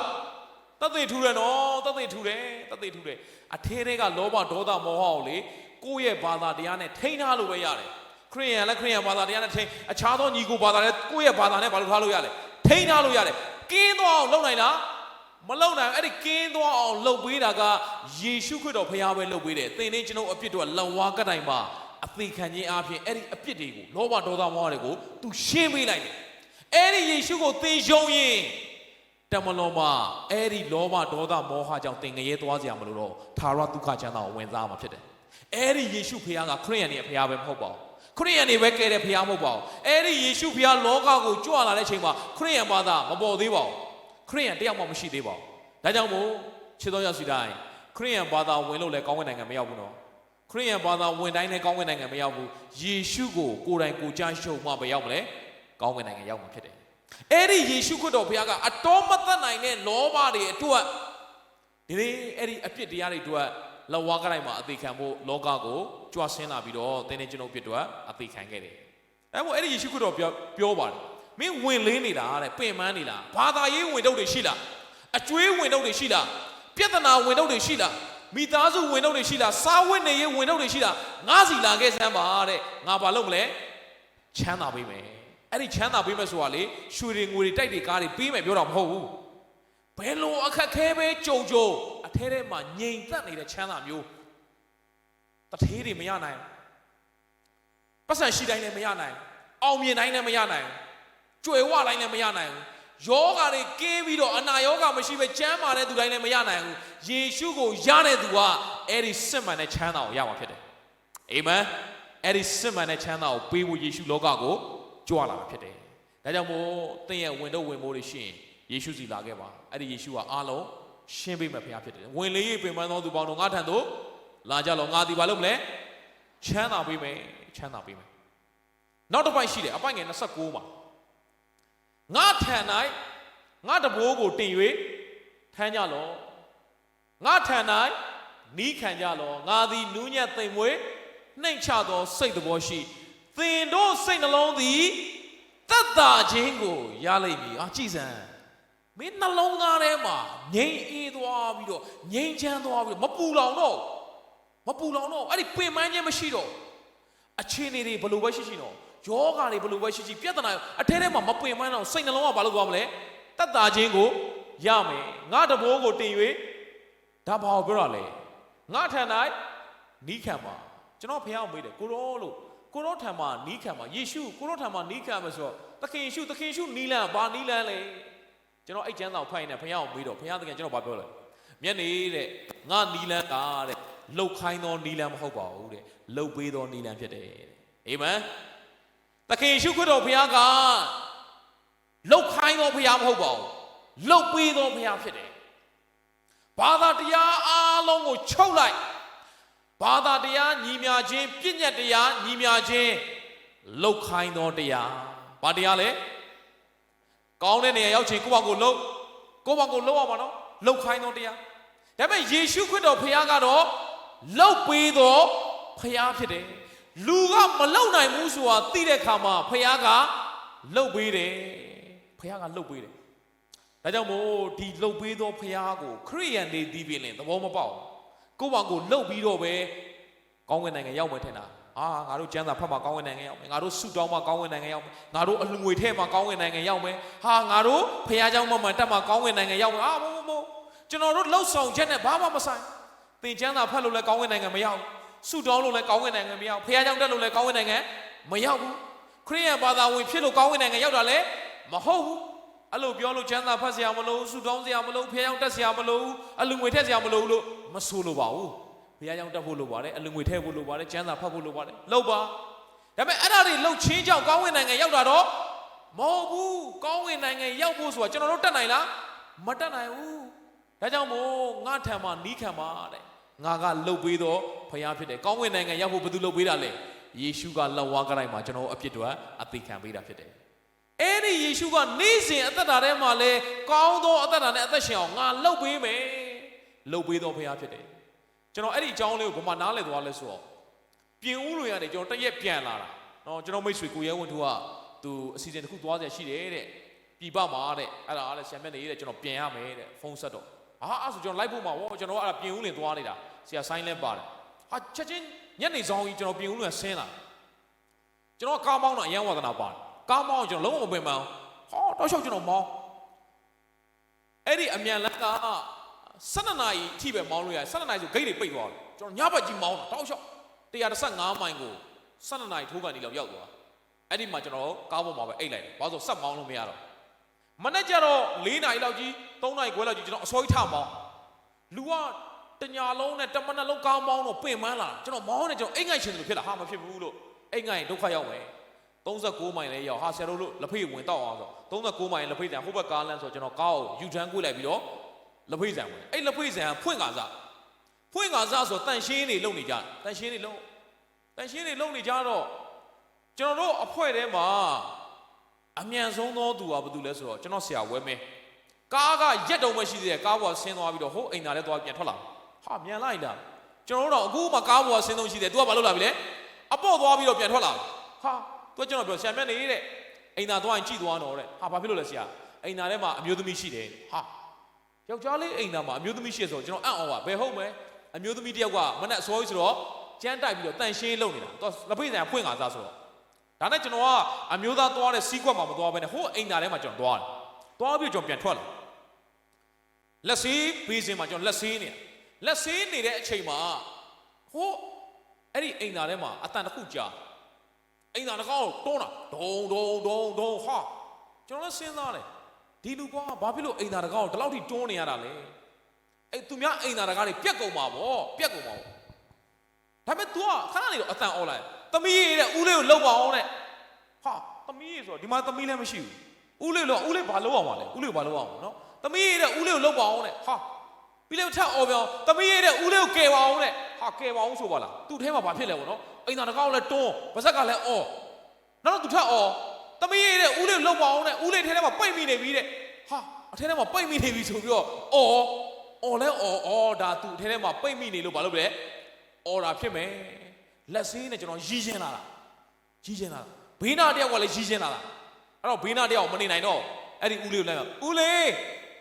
အိမ်သားတကားတွေကိုစွတ်တိုးမနေနဲ့တဲ့အဲ့ဒီအိမ်သားတကားတွေအပြင်ကိုတွန်းရတာမဟုတ်အထဲကိုဆွဲရတာအခုဒီမှာလိုက်တိုင်းပဲနော်အိမ်သားတကားတွေကလေနော်အထဲကိုဆွဲရတာနော်အပြင်တွန်းရတာမဟုတ်အပြင်ဘလောက်တွန်းမပွင့်ဘူးနော်तू ကလည်းထင်တာတကားတွေကအပြင်တွန်းနေပဲ तू ထင်တာအဲ့တော့အိမ်သားတကားကို तू အပြင်တွန်းတာဘလို့လို့ပွင့်မလဲအဲ့ဒါဟိုတယောက်ကလမ်းပြောဦးလေးတဲ့အဲ့ဒီအိမ်သားတကားတွေကအပြင်ကိုတွန်းရတာမဟုတ်အထဲကိုဆွဲရတာအဲ့ဒါလည်းလမ်းပြောလာ तू ဘာလုပ်လိုက်လဲအထဲကိုဆွဲလိုက်တာအဲ့မဲ့အသာလေးအပြင်ထွက်လာသူ့ကျွန်တော်လှမ်းကြည့်လိုက်ဟလားတကောင်းလုံးချွေးတွေကြီးပဲအိမ်ရင်ဘုတ်ထိုးဇောချွေးတွေပြန်မျက်နှာကိုကြည့်လိုက်တော့လေ तू ရှက်ကူးရှက်ကန်ဖြစ်နေဘသူမှသူ့ကိုအပြင်ဂျလက်မချတာဘူးလေဂျလက်ကအပြင်မှာမရှိဘူးအထဲမှာပဲရှိတယ်အပြင်မှာဘသူမှဂျလက်မချတာ तू ထင်တာအပြင်ကိုတွန်းရတဲ့ထုံပြီးတော့ချွေးတန်ရဲနဲ့တွန်းတာဘလို့လို့ပွင့်မလဲအထဲလဲဆွဲလိုက်အောင်အသာလေးပဲဘာမှမပင်မအောင်အပြင်ထွက်လာ तू ရှက်ကူးရှက်ကန်နဲ့ဘာပြောရမှလဲအနောက်ကြည့်ပေါ့အိမ်သားတကားတွေကလည်းကွာတယ်ဘလို့ဖြစ်သွားလဲမသိအမေအိမ်သားတကားတွေကလည်းကွာတယ်ဘလို့ဖြစ်သွားလဲမသိဘလို့မှမဖြစ်ဘူးသူ့ဘာသူမသိတာအပြင်တွန်းရတဲ့ထေးပြီးတော့နေကန်တွန်းနေတာဘလို့လို့တကားပွင့်မလဲအထဲထဲကိုဆွဲလိုက်တာအသာလေးပြင်ထွက်လာအဲ့ဒီမှာလေအဲ့ဒီအဖြစ်ပြက်ကိုမြင်လဲမြင်ရောဖခင်ကျွန်တော်စကားပြောတယ်မျက်နေရတဲ့မင်းတွေ့လား ဖယားရဲ့နီလန်းကိုမသိတဲ့သူကလေအိမ်သာတကားကိုအတင်းထဲမှာအဲ့လိုတွန်းသလိုပဲချွေးပြန်တာပဲတဲ့ဇောချွေးပါပြန်တာတဲ့နီးမသိတဲ့သူကဘာလို့လဲချွေးပြန်တာဒီနေ့သင်နီးမသိရင်လေကိုယ့်ဘောင်ကိုရုံးကန်တွန်းထိုးကြိုးစားရင်းနဲ့လောကကြီးမှာပင်ပန်းနေမှာရုံးကန်တွန်းထိုးနေရတာစာဝတ်နေရေးအတွက်ရုံးကန်ဟာလာဟာဘာသာတရားအတွက်ရုပ်တက်မလုံးမှာကောင်းတဲ့နေရာရောက်ဖို့အတွက်ဘာလို့လဲရုံးကန်တွန်းထိုးနေဖယားလှုပ်ပေးထားတဲ့နီးကလွယ်လေးအထဲကိုဆွဲလိုက်တာဘာလို့လဲအသာလေးအပြင်ထွက်လာတယ်ငါထန်တိုင်းဘာလို့ပါနီးခံမှာဖယားရဲ့နီးလန်းကဘာနီးလန်းလဲလှုပ်ပေးတော့နီးလန်းသင်နေ့ကျွန်တော်အပြစ်လုပ်ဖို့အတွက်ဖယားကလောင်ဝါးကတိုင်းမှာလှုပ်ပေးပြီးသွားပြီဘာမှရုံးကန်တွန်းထိုးစရာမလိုအဲ့ဒီဖယားလှုပ်ပေးတာကိုသင်ဘက်ကဘာလုပ်လိုက်ရုံပဲလေယုံလိုက်ရုံပဲ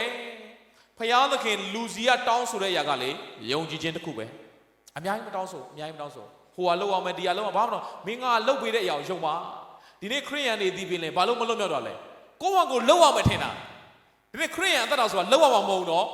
လှုပ်ပေးတဲ့အရာကိုဘာလုပ်အောင်ပါလဲယုံအောင်ပါမယုံလို့ကျွန်တော်တို့က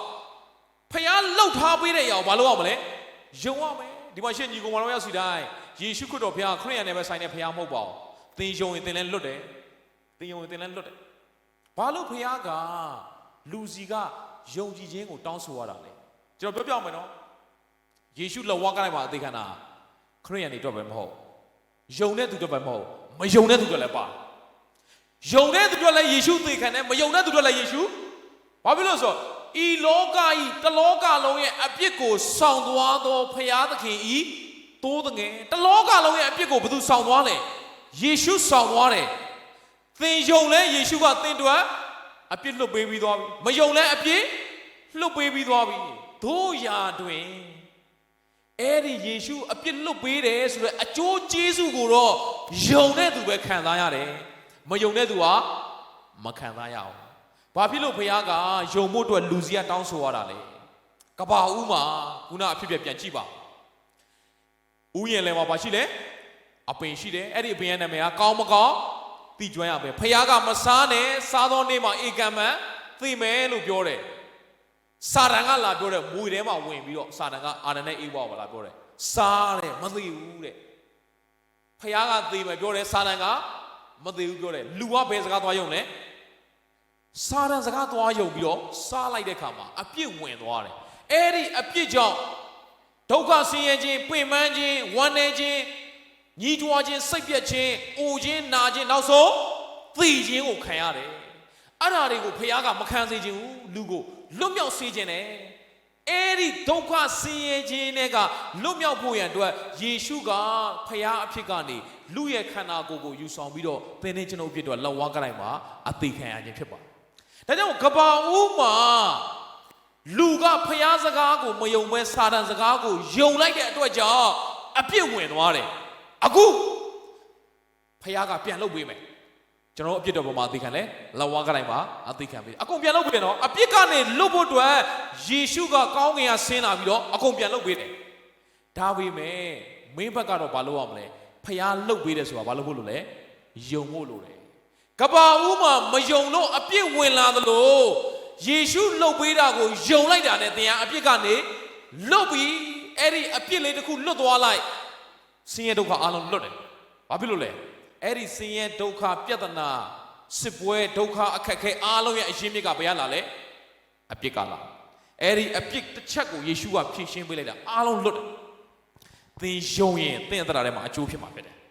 ဒါကြောင့်မို့သင်စီရဘုရားကတောင်းဆိုတာပါလေယုံကြည်ခြင်းဖြစ်တယ်ဒါကြောင့်မို့ကျွန်တော်လူသားအားလုံးကလေအပြစ်ထဲမှာနှင်မွန်းနေတယ်အပြစ်လုံးမှအပြစ်ရှိတာမဟုတ်နော်အပြစ်မလုပ်ခင်တည်းကသင်ကဘာရှိတယ်အပြစ်ရှိတယ်ဘယ်ကဆင်းသက်လာတယ်ဟိုးအာရနဲ့အေးဝါကဘာလို့လာလဲဆင်းသက်လာတယ်တခါကလူတယောက်ကအလုရှင်တယောက်စီမှာအလုလုပ်တယ်အဲ့ဒီအလုရှင်ကသူ့ကိုထင်းခွဲခိုင်းတယ်ဟလာအလုရှင်ကသူ့ကိုရေခတ်ခိုင်းတယ်ပေါက်တူးပေါက်ခိုင်းတယ်သူကအဲ့ဒီထင်းခွဲတိုင်းမှာလေဗဇက်ကနေနာမည်တစ်ခုអော်တယ်အာဒန်ဟာသူ့အလုရှင်ကစိတ်ဝင်စားတယ်မဟုတ်မေးကွာတဲ့ထင်းခွဲတိုင်းမှာဒေါသနဲ့မာန်နဲ့ထင်းကိုခွဲတိုင်းမှာအာဒန်လို့ဘာလို့ဗဇက်ကအော်တာလဲဆရာပါသိလေအဲ့ဒီအာဒန်ကြောင့်ကျွန်တော်တို့ဒုက္ခရောက်တာအဲ့ဒီအာဒန်လေဖယားမစားနဲ့ဆိုရဲအသီးသွားစားတာကျွန်တော်တို့အားလုံးဘယ်ထဲရောက်သွားလဲ အပြစ်တွေရောက်သွားတယ်ဘာအပြစ်မှမလုပ်ရသေးခင်တည်းကကျွန်တော်ဘာရှိသွားလဲအပြစ်ရှိသွားတယ်ဒါကြောင့်မို့အဲ့ဒီအာရန်ကြောင့်ကျွန်တော်စင်စင်ရဲဒုက္ခရောက်နေတယ်ဒါကြောင့်မို့ကျွန်တော်ထင်းခွဲတိုင်းမှာပေါက်တူးပေါက်တိုင်းမှာသူ့နာမည်ကိုကျွန်တော်ခေါ်ပြီးတော့မကျေနပ်လို့တဲ့အာဒံဟာအဲ့တော့တတိယဟောမင်းအာဒံဘယ်လောက်ထိအောင်စိတ်ဆိုးတာဗောသူ့ကြောင့်ကျွန်တော်တို့ငရဲသွားမှာကျွန်တော်ဘာမှလည်းမလုပ်ပဲနဲ့အော်မင်းဘာမှမလုပ်ဘူးလားမင်းအပြစ်မလုပ်ဘူးလားမဟုတ်လေတဲ့လှုပ်တော့ဗောဒါပေမဲ့ तू ကအရင်လှုပ်တာလေးတဲ့နော်ဒါဆိုဒီလိုလှုပ်သွားတဲ့ငါခီးသွားမယ်မင်းကငါတစ်ခုခိုင်းမယ်သလားအမှလှောင်အိမ်လေးတစ်ခုရှိတယ်အဲ့ဒီလှောင်အိမ်ထဲမှာအင်မတန်ကပအရှားပါဆုံးငှက်ကလေးတစ်ကောင်ရှိတယ်အဲ့ဒီငှက်ကလေးကိုမင်းသွားမဖွင့်နဲ့တော့သွားဖွင့်မကြည့်နဲ့တော့ဖွင့်ကြည့်လိုက်တာနဲ့အဲ့ငှက်ကထွက်ပြီးတော့ဘာလို့သွားမလဲလွတ်သွားမယ်အဲ့ဒီငှက်ကလေးကိုမင်းသွားမကြည့်နဲ့လှောင်အိမ်တကားသွားမဖွင့်နဲ့မလုံနဲ့တော့မလုံနဲ့တကယ်လို့ငါပြန်လာလို့မင်းကမလုံဘူးဆိုရင်မင်းကငါထင်းလဲမခွဲခိုင်းတော့ရေလဲမခတ်ခိုင်းတော့ပင်မန်းနေဘာမှမခိုင်းတော့ဘလို့လဲဟာရတာဗောနော်ကျွန်တော်လုပ်မယ်ပထမတစ်ရက်ငါဆရာကဒီငှက်လှောင်အိမ်ကိုမဖွင့်ခိုင်းဘူးဘာငှက်လေးလဲဘလောက်လှလဲငါကြည့်ကျင်လိုက်တာအသေးအရာကြည့်ကျင်လိုက်ဒါမှထိန်းထားမယ်မလုံးနဲ့လှုပ်လိုက်ရင်ငါဘာလုပ်မလဲထင်းနေပြန်ခွဲအောင်မယ်ငါအပြစ်ထဲပြန်ရောက်မယ်ကဲဒုတိယရက်ဟာမခံနိုင်ဘူးစိတ်ထဲမှာကလိလောင်ဝင်လေးကိုသွားကင်ကြည့်တယ်ဟာဒီထဲမှာဘလို့ငှက်ကလေးလဲအရန်ဖွင့်ကြည့်ခြင်းနေပြီတတိယရက်ရောက်လာပြီမနေနိုင်ဘူးကွာပွင့်ရင်လည်းပွင့်ပါစေလွတ်ရင်လည်းလွတ်ပါစေဘာလုပ်မလဲသွားကြည့်မယ်ဆိုပြီးလောင်ရင်တကားဖွင့်လာအဲ့ငှက်ကလေးဘာလို့သွားလဲပြန်သွားလွတ်သွားဟာသွားပြီငါဆရာပြန်လာတော့ငါ့ကိုပြောပြီဒီလိုနဲ့3ရက်လောက်သူ့ဆရာပြန်လာသူ့စီရင်မလာလှောင်ရင်ရင်သွားကြည့်တယ်သိလိုက်ပါပြီငှက်ကလေးမရှိတော့မင်းလှောင်အိမ်တကားသွားဖွင့်လိုက်ပြီမလားဟုတ်ကဲ့ကျွန်တော်ဘလို့မှမနေနိုင်လို့သွားဖွင့်လိုက်ပါတယ်ဒါဆိုရင်မင်းဒီနေ့စပြီးအာဒံအောင်ပြစ်မတင်နဲ့မင်းလည်းအတူတူပဲ तू ပြောင်းသွားတယ်နော်ဒီနေ့စပြီးတော့ तू အာဒံနာမည်မခေါ်တော့သူ့နာမည် तू ခေါ်ပြီးတော့ခင်းပြန်ခွဲတယ်နော်အာဒံကြောက်ပဲလို့သွားအပြစ်မတင်နဲ့မင်းလည်းအတူတူပဲကြော်ပြောမယ်အာဒံနဲ့အေးဝါအသီးပဲစားတာကျွန်တော်တို့သာဆိုဘာလုပ်မလဲအရွက်ပါပြုတ်ပြီးတုတ်စားမှာနော်အမြစ်ပါသွေးတောက်လိုက်တော့ဖះလည်းပြန်လာအောင်ဟဲ့ငါအပွင့်ပဲရောက်သွားလေနော်အေးရင်ဝင်းမှာအဲ့အပွင့်မှာပျောက်သွားမှာနော်အာဒံအသီးပဲစားကျွန်တော်တို့သာဆိုအရွက်စားနော်အမြစ်ပါသွေးပြီးတော့တောက်မှာနော်ဒါကြောင့်မို့အာဒံပဲသွားအပြစ်မတင်နဲ့ကျွန်တော်လည်းအားလုံးအတူတူပဲဒါကြောင့်မို့အပြစ်ကနေကိုမယုံထွက်နိုင်တဲ့အကုသိုလ်တက်နေတဲ့လူသားအားလုံးအတွက်ယေရှုခရစ်တော်ဘုရားကအဲ့ဒီအပြစ်ရဲ့ပြဿနာကိုရှင်းဖို့လောကကိုကြွလာတာဖြစ်တယ်မင်းလောင်အိမ်တကားသွားဖွင့်လိုက်ပြီမလားဟုတ်ကဲ့ကျွန်တော်ဘလို့မှမနေနိုင်လို့သွားဖွင့်လိုက်ပါတယ်ဒါဆိုရင်မင်းဒီနေ့စပြီးအာဒံအောင်ပြစ်မတင်နဲ့မင်းလည်းအတူတူပဲ तू ပြောင်းသွားတယ်နော်ဒီနေ့စပြီးတော့ तू အာဒံနာမည်မခေါ်တော့သူ့နာမည် तू ခေါ်ပြီးတော့ခင်းပြန်ခွဲတယ်နော်အာဒံရောက်ပဲလို့သွားအပြစ်မတင်နဲ့မင်းလည်းအတူတူပဲကြော်ပြောမယ်အာဒံနဲ့အေးဝါအသီးပဲစားတာကျွန်တော်တို့သာဆိုဘာလုပ်မလဲအရွက်ပါပြုတ်ပြီးတုတ်စားမှာနော်အမြစ်ပါသွေးတောက်လိုက်တော့ဖះလည်းပြန်လာအောင်ဟဲ့ငါအပွင့်ပဲရောက်သွားလေနော်အေးရင်ဝင်းမှာအဲ့အပွင့်မှာပျောက်သွားမှာနော်အာဒံအသီးပဲစားကျွန်တော်တို့သာဆိုအရွက်စားနော်အမြစ်ပါသွေးပြီးတော့တောက်မှာနော်ဒါကြောင့်မို့အာဒံပဲသွားအပြစ်မတင်နဲ့ကျွန်တော်လည်းအားလုံးအတူတူပဲဒါကြောင့်မို့အပြစ်ကနေကိုမယုံထွက်နိုင်တဲ့အကုသိုလ်တက်နေတဲ့လူသားအားလုံးအတွက်ယေရှုခရစ်တော်ဘုရားကအဲ့ဒီအပြစ်ရဲ့ပြဿနာကိုရှင်းဖို့လောကကိုကြွလာတာဖြစ်တယ်။ဘာလို့အဲ့ဒီအပြစ်ရဲ့ပြဿနာကိုရှင်းရလဲ။အပြစ်ရဲ့ပြဿနာကိုရှင်းလိုက်တာနဲ့ဆင်းရဲခြင်းဒုက္ခပြဿနာညီးတွားခြင်းဝမ်းနည်းခြင်းကြေကွဲခြင်းပူပင်တောကအိုခြင်းနာခြင်းသေခြင်းအားလုံးကိုဘာလို့ပြီးသားဖြစ်သွားလဲ။ရှင်းပြီးသားဖြစ်သွားတယ်။တစ်ချက်ပဲခုတ်လိုက်တဲ့ပြဿနာအားလုံးကိုတစ်ခါတည်းဖြေရှင်းပြီးသားဖြစ်သွားတယ်။ဒါကြောင့်ခြေတော်ရစီတိုင်းကျောင်းသမားကျမ်းစာထဲမှာဘာနားလဲမိလဲဆိုတော့ဘုရားသခင်ဖန်ဆင်းစမှာကဘာကြီးမှာစူးပင်ဆိုတာမရှိဘူးဘုရားသခင်ဖန်ဆင်းစမှာကဘာကြီးမှာစူးပင်ဆိုတာမရှိဘူးအဲ့ဒီစူးပင်ရဲ့ဝိညာဉ်ရေးအနတ္တိပဲကစူးပင်ဆိုတာဒုက္ခဆင်းရဲခြင်းဝမ်းနည်းခြင်းခြေကွဲခြင်းပြဿနာစူးပင်မရှိဘူးဘုရားဖန်ဆင်းတော့ဘယ်အချိန်မှာအဲ့ဒီစူးပင်ရှိလာလဲသလားကဘာဦးကျမ်းခန်းကြီး3စူးပင်ကဘယ်အချိန်မှမြေကြီးတွေကပေါက်လာလဲဆိုရင်လူယောက်ျားနဲ့လူမိန်းမဖျားသခင်မလုံနဲ့ဆိုတဲ့အရာကိုလုံပြီးတဲ့အချိန်မှာအပြစ်ဆိုတဲ့အရာဝင်လာမှစူးပင်ပေါက်လာတယ်။ကပ္ပဦးကျမ်းခန်းကြီး3အပိုင်ငယ်18 ဘာဦးကျမ်းခန်းကြီး3အပိုင်းငယ်18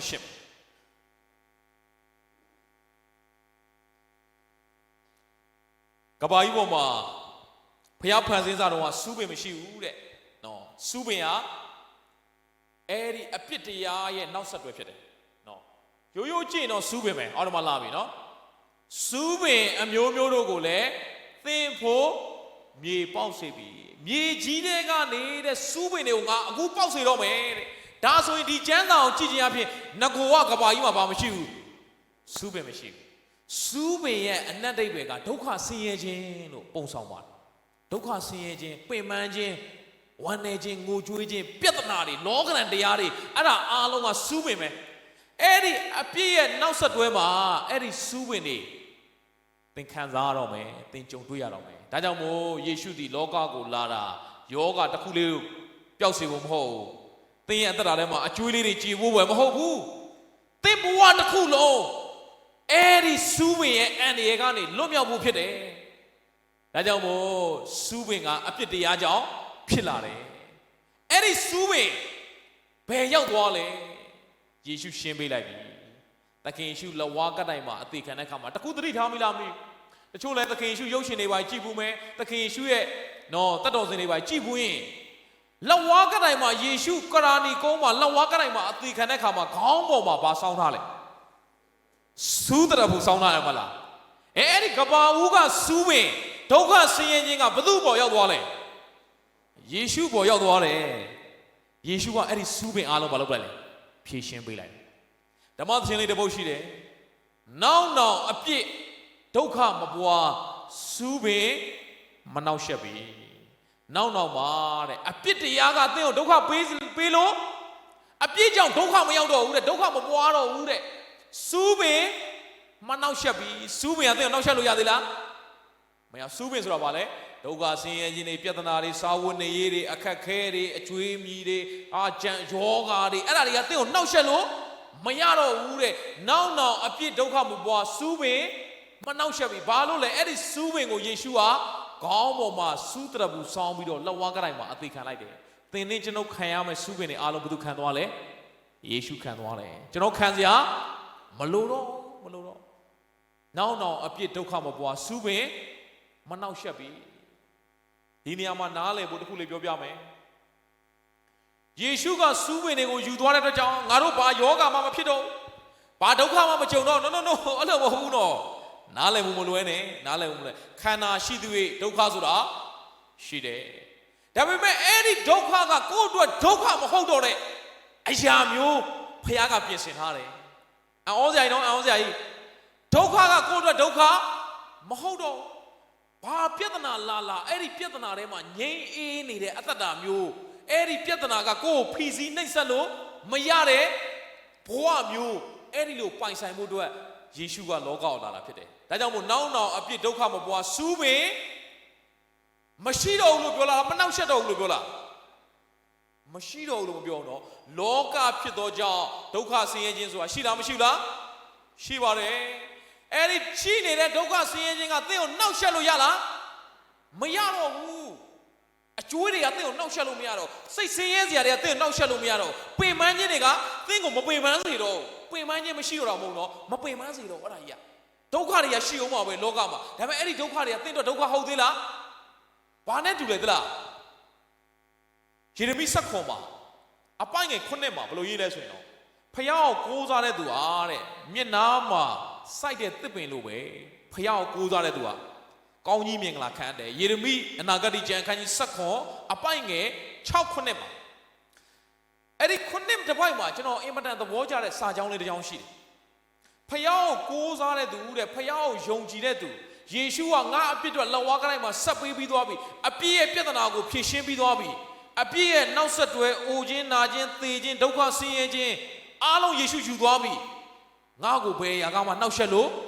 မရတော့ဘူးလောကမှာဒုက္ခဆင်းရဲခြင်းတွေရှိတော်냐လဲ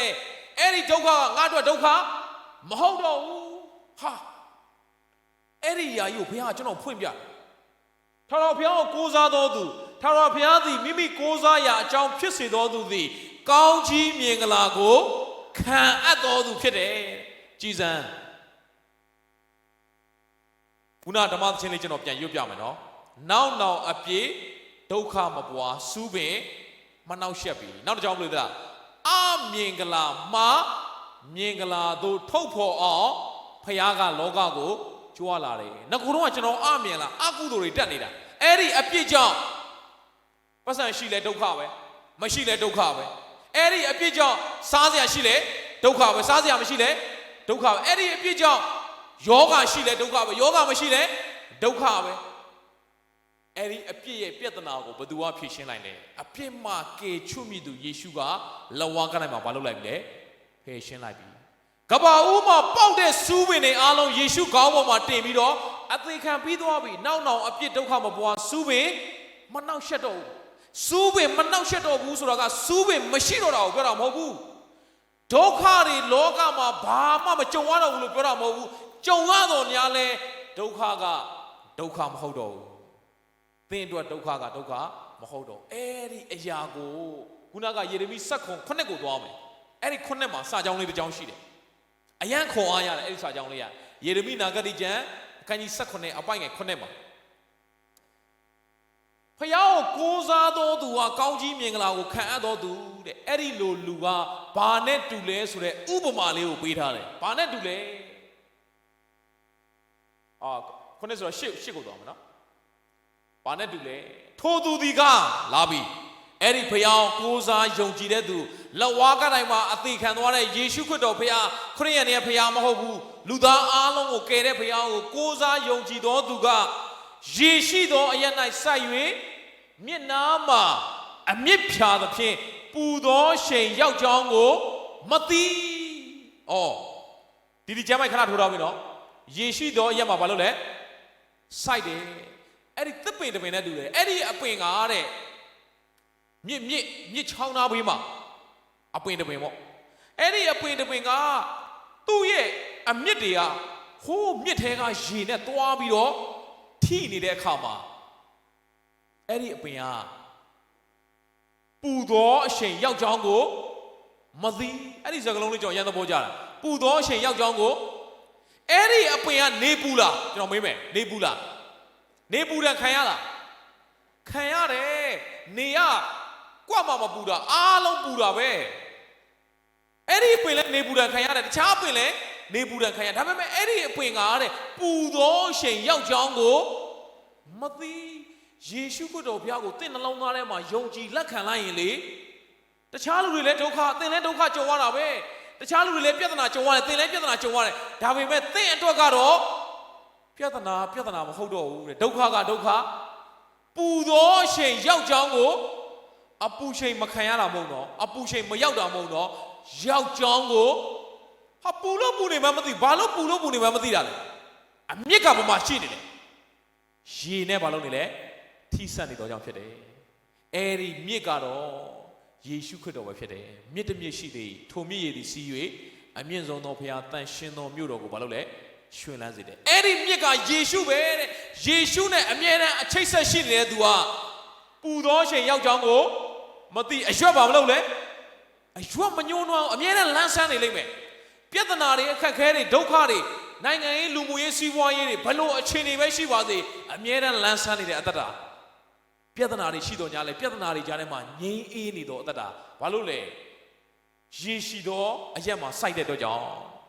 မိုးခေါင်သောကာလ၌စိုးရိမ်စရာမရှိပဲမိုးခေါင်သောကာလဆိုတာမိုးမရွာတော့အခြေအနေမကောင်းဘူး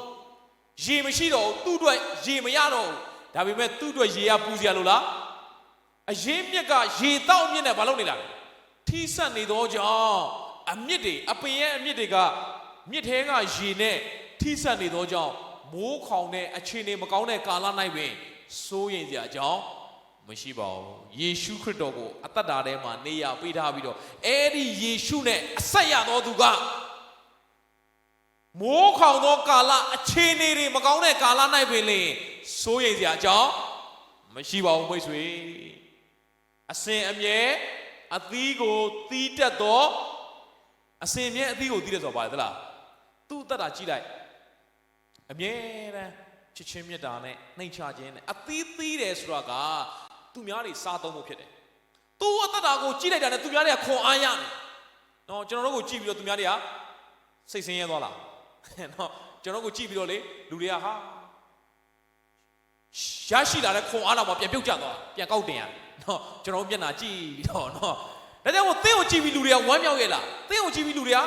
ဖခင်ရဲ့မြတ်တော်ခံစားရလားအသီးသီးတယ်ဆိုတာလေကျွန်တော်တို့အထဲကနေကောင်းမြတ်ခြင်းတွေဖခင်ရဲ့အရာသာတွေကစီးထွက်နေအဲ့ဒီအသက်တာမျိုးဒါကြောင့်မို့ချစ်တော်ရောက်စီတိုင်းအပူချိန်မရောက်တာမဟုတ်ဘူးနော်ပူသောချိန်ရောက်ကြောင်းကိုမသိအဲ့ဒါလောကကိုအောင်မြင်တဲ့အသက်တာဗျအသီးသီးတယ်ဆိုတာလေကျွန်တော်တို့အထဲကနေကောင်းမြတ်ခြင်းတွေဖခင်ရဲ့အရာသာတွေကစီးထွက်နေအဲ့ဒီအသက်တာမျိုးဒါကြောင့်မို့ချစ်တော်ရောက်စီတိုင်းအပူချိန်မရောက်တာမဟုတ်ဘူးနော်ပူသောချိန်ရောက်ကြောင်းကိုမသိအဲ့ဒါလောကကိုအောင်မြင်တဲ့အသက်တာဗျယေရှုကိုရတဲ့အသက်တာစစ်မှန်တဲ့ချမ်းသာခြင်းဆိုအဲ့ဒါကိုပြောတာစစ်မှန်တဲ့ချမ်းသာခြင်းဆိုတာပတ်စံရှိတာကိုပြောတာမဟုတ်ဘူးစစ်မှန်တဲ့ချမ်းသာခြင်းဆိုတာသူများရဲ့အထက်မှာရောက်တာမဟုတ်ဘူးလူမြည်ဒီကလူကြီးအထွတ်တို့ရောက်တော်ညာလဲအနတ္တတသက်ဖြစ်တယ်လူကဘလောက်ပဲသူများရဲ့အထက်မှာရောက်ပါစေအနတ္တတသက်ပါပဲယေရှုခရစ်တော်ကိုရတဲ့သူကတော့ပူသောအချိန်ရောက်ကြောင်းကိုမသိဘူးပူသောအချိန်ရောက်ကြောင်းကိုမသိဘူးဒီမှာရှင်းညီကိုရောက်စီတိုင်းယေရှုခရစ်တော်ဘုရားကလေခရစ်ယာန်နေနဲ့ပဲဆိုင်တဲ့ဘုရားမဟုတ်ပါဘူးခရစ်ယာန်ဘာသာတည်ထောင်မှုလောကကိုကြွလာတာမဟုတ်ဘူးတချို့ခရစ်ယာန်နဲ့ထင်တယ်ခရစ်ယာန်ဘာသာဝင်ကောင်းဝင်နိုင်ငံရောက်မှထင်တယ်ခရစ်ယာန်ဘာသာဝင်တိုင်းကောင်းဝင်နိုင်ငံမရောက်ပါဘူးယေရှုကိုမိမိကယ်တင်ပိုင်ရှင်ဖြစ်ယုံကြည်သောသူသာလျှင်ကောင်းဝင်နိုင်ငံကိုဝင်စားမှာဖြစ်ပါတယ်ဘာကြောင့်လဲဘာသာတရားအားလုံးကောင်းတယ်သို့တော်လည်းသင်အပြစ်တို့ကိုစားအသိခံပေးတဲ့သူသင်အထဲကလောဘဒေါသမောဟတွေကိုရှင်းပေးတဲ့သူဟာယေရှုခရစ်တော်ဘုရားတပါးတည်းပဲရှိလို့ဖြစ်တယ်အဲ့ဒီယေရှုခရစ်တော်ဘုရားကိုသင်ယုံရင်ယခုဘဝမှာလည်းအပူချိန်ရောက်ကြောင်းကိုမသိစူးပင်နေရှိတော်ညာလဲစူးပင်ကသင်ကိုနှောက်ယှက်လို့ဒုက္ခဆင်းရဲခြင်းတွေပြဿနာတွေကြုံနေတော်ညာလဲအဲ့ဒီဒုက္ခဆင်းရဲခြင်းကသင်တို့ဒုက္ခမဟုတ်တော့အထဲထဲမှာငြိမ်းအေးပြီးတော့လွတ်မြောက်နေတော်အသက်တာအဲ့ဒါစစ်မှန်တဲ့လွတ်မြောက်ခြင်းဗျယေရှုလောကကိုကြွလာတာအနာယောဂါလေးတစ်ခုတော့ငြိမ်းစေဖို့မဟုတ်ဘူးယေရှုလောကကိုကြွလာတာမပြေလေတဲ့အခြေအနေကနေပြေလေသွားဖို့တစ်ခုလေးတော့မဟုတ်ဘူးယောဂါတစ်ခုပြောင်းရင်နောက်တစ်ခုဖြစ်မှာပဲဒါခန္ဓာရှိသူတွေဒုက္ခရှိတယ်မပြေတဲ့အခြေအနေကနေပြေလေသွားလဲနောက်ထပ်ပြဿနာတစ်ခုဘာလို့အောင်ပါလဲထပ်ရင်ဆိုင်ရအောင်ပါပဲအခြေအနေတွေအမျိုးမျိုးတွေကနေလွတ်မြောက်ပြီးတော့စစ်မှန်တဲ့ငြိမ်းအေးချမ်းသာကိုရရှိဖို့ရန်အတွက်ယေရှုကလက်ဝါးကတိုင်းမှာအပြစ်ပြဿနာဆိုဘာလို့ပြလိုက်လဲဖြေရှင်းလိုက်တယ်အဲ့ဒီအပြစ်ကိုတစ်ခုပဲရှင်းအားလုံးပြည်နေတော့ဘာဖြစ်လို့လဲအားလုံးနောက်ဆက်တွဲပြဿနာတွေကဘယ်ကလာတော့ကြောင့်အပြစ်ကလာတော့ကြောင့်ဖြစ်တယ်ဒါကြောင့်မို့ချစ်တော်ရောက်စီတိုင်းယေရှုခရစ်တော်ဘုရားသည်သင်နဲ့ကျွန်တော်ကိုချစ်လို့လောကကိုဆင်းလာတယ်အပြစ်ရဲ့ပြဿနာကိုဘာလို့ပြလိုက်လဲဖြေရှင်းလိုက်တယ်အဲ့ဒီယေရှုကိုသင်ရယုံမယ်အဲ့ဒီယေရှုကိုသင်ရအသက်တာထဲမှာနေရာပေးမယ်ဆိုရင်ဒီနေ့သင်ရဲ့ဘဝအသက်တာယခုဘဝမှာလဲစစ်မှန်တဲ့ချမ်းသာခြင်းဘာသူပေးမလဲယေရှုပေးမယ်အဲ့ဒီစစ်မှန်တဲ့ချမ်းသာခြင်းဆိုတာဘာဒုက္ခမှမကြုံတဲ့အသက်တာမဟုတ်ဘူးဒုက္ခထဲမှာငြိမ်းအေးနေတော့အသက်တာဖြစ်တယ်နေပူတော်ညလဲအပူချိန်ရောက်ကြောင်းကိုမသိတဲ့မြစ်နားမှာစိုက်တဲ့သစ်ပင်လိုပဲသင်ရဲ့ဘဝသက်တာကအမြဲတမ်းလန်းဆန်းနေမှာဖြစ်တယ်အယူကမညှိုးနှွမ်းဘူးမိုးခေါင်တဲ့ကာလမှာအခြေအနေမကောင်းတဲ့ကာလမှာစိုးရင်စရာမရှိတဲ့အသက်တာဖြစ်တယ်ဒါကြောင့်မို့သခင်ရှုခရစ်တော်ဘုရားယေရှုဆိုတဲ့နာမည်ရဲ့အဓိပ္ပာယ်ကအပြစ်ကနေကယ်ချွတ်မြစ်သူအပြစ်ကနေကယ်ချွတ်မြစ်သူအဲ့ဒီအပြစ်ကနေကယ်ချွတ်မြစ်ဘုရားကဒီနေ့အဝေးမှာမဟုတ်ပါဘူးသင်ရဲ့အထဲမှာနေရာယူခြင်းတာဖြစ်တယ်သင်ရဲ့အထဲမှာနေရာယူခြင်းတာသင်ရဲ့အထဲမှာနေရာပေးလိုက်ပါမိတ်ဆွေအဲ့ဒါဆိုရင်သင်ရဲ့တရားထဲမှာထာဝရဒုက္ခချမ်းသာကိုခံစားမှာဖြစ်တယ်အချို့သောခရိယန်တွေကယေရှုကိုတော့အထဲမှာနေရာပေးတယ်ယေရှုကိုတော့ရှင်ခွင့်မပေးဘူးယေရှုတော့ရှိတယ်နော်ဒါပေမဲ့အဲ့ဒီယေရှုကသူ့ရဲ့တရားကိုမအုပ်ဆိုးဘူးသူကပဲသူ့ရဲ့တရားကိုမလုပ်နေရလဲအုပ်ဆိုးနေတာသင်ရဲ့အသက်တာကိုသင်ကပဲမအုပ်ဆိုးပါနဲ့ယေရှုကိုအုပ်ဆိုးခွင့်ပေးလိုက်ပါအဲ့ဒီယေရှုကသင်ရဲ့မနှက်ဖြန်တိုင်းကိုတာဝန်ယူတဲ့ဘုရားဖြစ်တယ်သင်ရဲ့နေ့ရက်တိုင်းကိုလှပစေမဲ့ဘုရားဖြစ်တယ်သင်ရဲ့နေ့ရက်တိုင်းကိုချိုမြိန်စေမဲ့ဘုရားဖြစ်တယ်အဲ့ဒီဘုရားကိုသင်ရဲ့အသက်တာထဲမှာနေရာပေးလိုက်ပါမိတ်ဆွေအဲ့ဒီဘုရားကိုနေရာပေးလိုက်ရင်တော့ယခုဘဝနောင်ဘဝနဲ့ဆိုင်တဲ့ကောင်းကြီးမြင်္ဂလာကိုသင်ခံစားမှာဖြစ်တယ်အပူချိန်ရောက်ကြောင်းကိုမသိတော့ ချို့ခရိယန်တွေကယေရှုလောကကိုလာတာဟာငါတို့ယောဂပျောက်ဖို့ငါတို့ကျမ်းမာဖို့ငါတို့ချမ်းသာဖို့ငါတို့အောင်ဒါလေးတွေဗျာအဲ့ဒါလေးမဟုတ်လားပါပါလေးတွေအဲ့ဒါလေးကတစ်ခုပြည့်ရှင်တစ်ခုပြဿနာတက်တာပဲတစ်ခုပျောက်သွားနောက်တစ်ခုဖြစ်တာပဲအားလုံးဆင်းရဲဒုက္ခအလုံးစုံသောဆင်းရဲဒုက္ခမှလွတ်မြောက်ဖို့ရန်အတွက်ယေရှုကြွလာတယ်အဲ့ဒီကယ်တင်ပိုင်ရှင်ယေရှုကိုသင်ရဲ့ဘဝသက်တာထဲမှာရှာဖွေတွေ့ရှိပြီးတော့ယေရှုကိုနေရာပေးပါယေရှုကိုနေရာပေးတယ်ဆိုတာလေယေရှုရှိုံနဲ့မဟုတ်ဘူးအဲ့ဒီယေရှုကိုသင်ရဲ့ဘဝသက်တာထဲမှာရှင်သန်အုပ်စိုးခွင့်ပေးလိုက်မယ်ဆိုရင်တော့ယခုဘဝနောက်ဘဝနဲ့ဆိုင်တဲ့လွတ်ချင်းချမ်းသာကိုခံစားမယ်ကြောင်းအပူရှင်ရောက်ကြောင်းကိုမသိဘဲနဲ့သင်ရဲ့ဘဝအသက်တာကအမြဲတမ်းအခက်ခဲကြတဲ့မှာလွတ်မြောက်နေမယ့်အကြောင်းစူးပင်မနှောက်ယှက်တဲ့အသက်တာနဲ့စူးပင်မရှိတဲ့အသက်တာမဟုတ်တော့စူးပင်မနှောက်ယှက်တဲ့အသက်တာနဲ့လောကထဲမှာသင်ကအောင်မြင်ပြီးတော့စစ်မှန်တဲ့ညီသက်ချင်းချမ်းသာကိုယေရှုအားဖြင့်ခံစားမယ့်အကြောင်းဝင်ငှပါတယ်အားလုံးပေါ်မှာဖခင်ရှင်ကောင်းကြီးပေးပါစေအာမင်